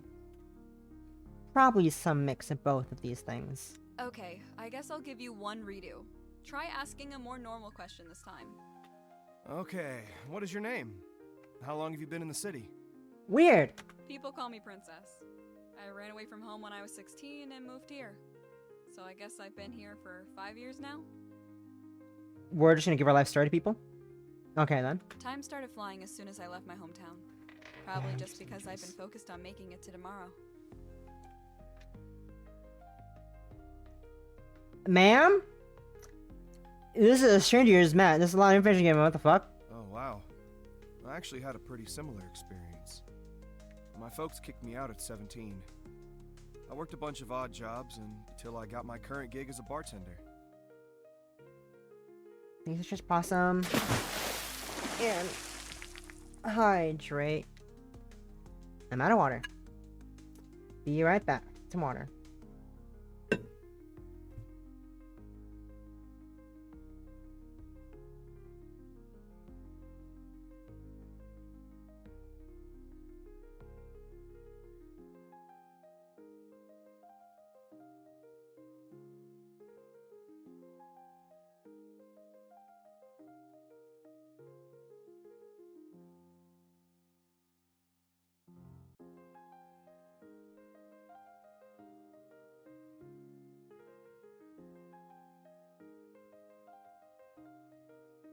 I returned with some water.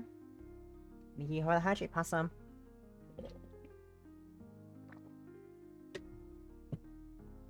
Anyways, Felix, the creep, the weirdo. I like we're just sharing our life story with each other. It's kind of weird. I haven't talked to him ever since. Is it the same way with you?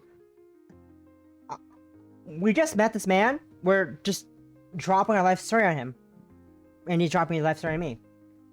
Weird. My dad tries to get in touch with me every now and then, but it's never for anything good. I was never really close with my family anyway. Weird. You and Felix stand in silence, reflecting upon your past. Although your initial judgment of him was that he was just another creepy gut dude, it seems that there is a lot more to him. He is very handsome and confident. On the inside, he is probably hurting just as bad as you are. Sorry if I made it weird again. I have a habit of doing that. You did make it weird again. I could tell. If you give me your number, I can give you a call to hang out sometime. That's weirder! Third time's the charm, they say.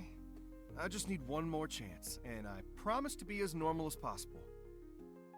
I'm not giving you that, but Well, sure. I don't usually do this, but you seem innocent enough. Fine. I'll write my number down. Don't text me, though. It's a landline. I don't have a cell phone right now. Don't text me though. It won't work. It's a landline. Write down your number and put your number down on a receipt in Felix's pocket. Thanks. I promise you won't regret this.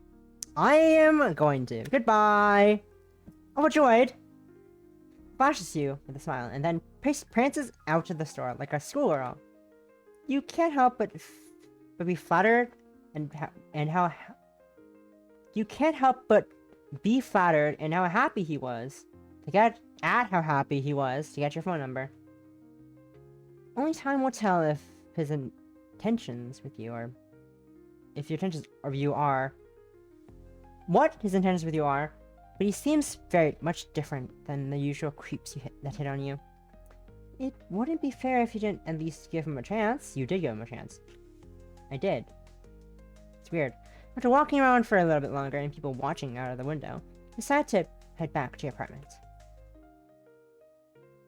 My pain is still manageable!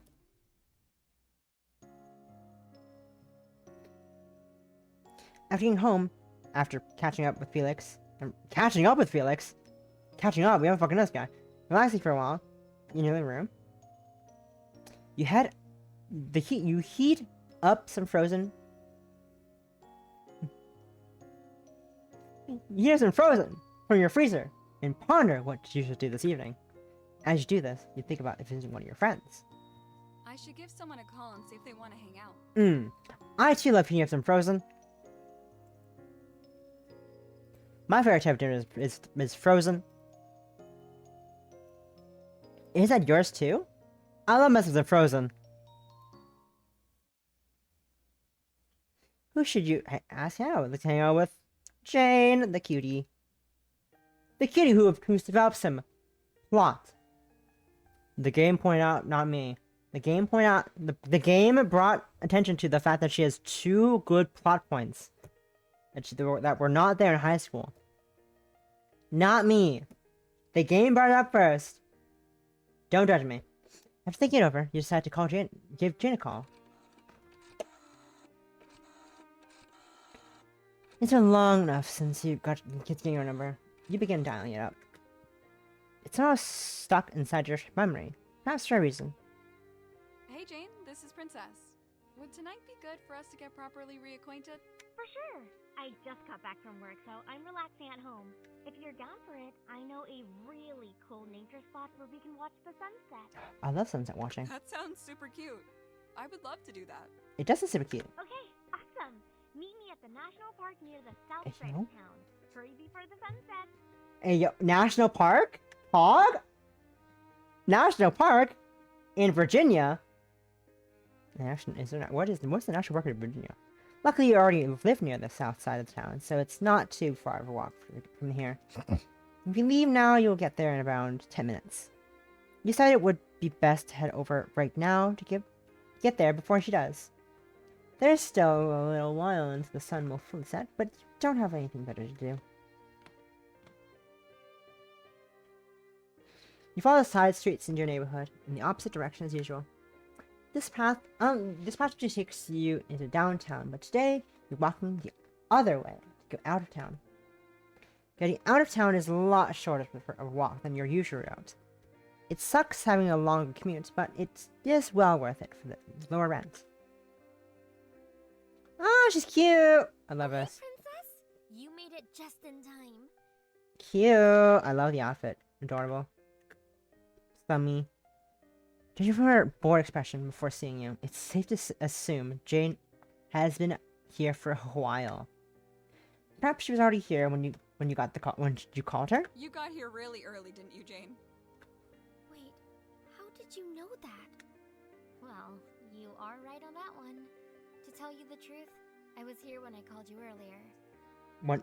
You mean when I called you? You didn't call me. I called you. Wrong way around. Fix Nothing that. wrong with that. I was just wondering how you got here so fast after work. Well, I don't really like being home alone. So, usually I change after work and go on long walks until the sun sets.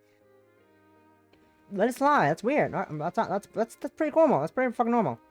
It's kind of weird that she's comfortable alone. That's not weird. I don't know. That's weird. It's kind of weird that she's isn't comfortable alone. But that really isn't my business. We basically just met, so that would be a very intrusive question to ask. We keep hanging out. I'm sure she will talk about it when she feels like she's ready. I picked out a cool spot for us to sit and watch the sunset. Follow me. Yay! Sunset watching. Hey, it's the thing I photoshopped myself in. It's the thing I photoshopped myself into. Jane took you to a surprisingly long walk through the national park. Girls. You realized it had been a while since you exercised, so it was much more of a challenge for you than it should have been. After walking for a while, you and Jane sit down under a tree with a perfect view of the setting sun. Around 5 or 10 minutes pass by and you both admire its beauty. Sitting out here with you makes me feel like a kid again. Enjoying the last bit of playtime before my mom calls me in for supper. I'm glad you feel that way. Did you play outside a lot when you were little? Cute. Well, yeah. It's not like I had anything better to do in Thomasville. You would know, wouldn't you? Yes, that's true, I suppose. Although the nature around there was really extraordinary. I think growing up in Thomasville was a big reason why I chose to pursue environmental science. Smile at Jane fondly to show your support. It seems that small town life has had an impact on both of you. Though you aren't as passionate about nature as Jane, you still can understand its influence on her. Maybe the two of you are more similar than you initially expected. Even though we don't really know each other well, watching the sunset with you is making me really happy. Aw, that's cute. Thank you so much Pretty for coming gay. to hang out with me. That's cute though. It's no problem, really. I'm enjoying myself too. Jane seems to wear her heart on her sleeve, and is very appreciative of you. It's hard for you to respond to unexpectedly kind words. It's just not something you're used to. You feel that your response would have been more affectionate, but it was adequate nonetheless. The sparkling look of her happiness in her eyes tells you that it was enough to satisfy her. I just want to enjoy this moment together as long as I can. Do you mind if I scoot a little closer? Do it, do it, do it, do it, do it, do it, do it, do it, do it, do it, do it. You and Jane sat close together and watched the sunset. Just before the night falls, just before the night fell, she guided you back down the trail in the city. She had the kind of happiness that you thought only a child could have. You couldn't help but let her pure heart fill you with joy. Numbness down, still manageable, not horrible. This is the end of the demo. Thank you so much for playing. Please continue supporting Princess of World's End. We here at Wacol Studio have poured our heart and soul into this project, so it means a lot of you to have played it. So really, thank you very much. Thank you so much. Please support our Kickstarter so we can make this project possible and allow it to fulfill its greatest potential. Wow. Clap, clap, clap, clap, clap, clap, clap. Okay. Good demo. Exciting. Very cute. Very cute. A few typos near and there, but that's fine. It's a demo still, so not that too surprised about a few typos here and there, but very promising. Very interesting. Very interesting. I'm interested to learn more about what the fuck's up with this. I'm not done this. What with this thing? What with that? I don't know what the fuck's up with that. I'm interested in finding out though. And Cassandra's cute. Jane is adorable. I want to know more Jane. What's this game? Also the Kickstarter. Where I had the Kickstarter open earlier. Let me just grab the Kickstarter real quick. Stop the Kickstarter. That is their fucking thing. Oh, there it is. Here's their Kickstarter as well. Is that the actual whole thing? Is that the link is so long? What the fuck?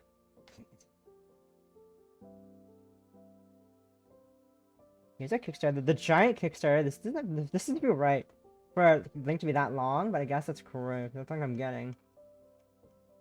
Yeah, it's the Kickstarter link. 4 romantical characters. I'm interested. But that is it for the demo. That's it for the demo. I'm going to close the game. And we're going to switch gears to the second thing I planned.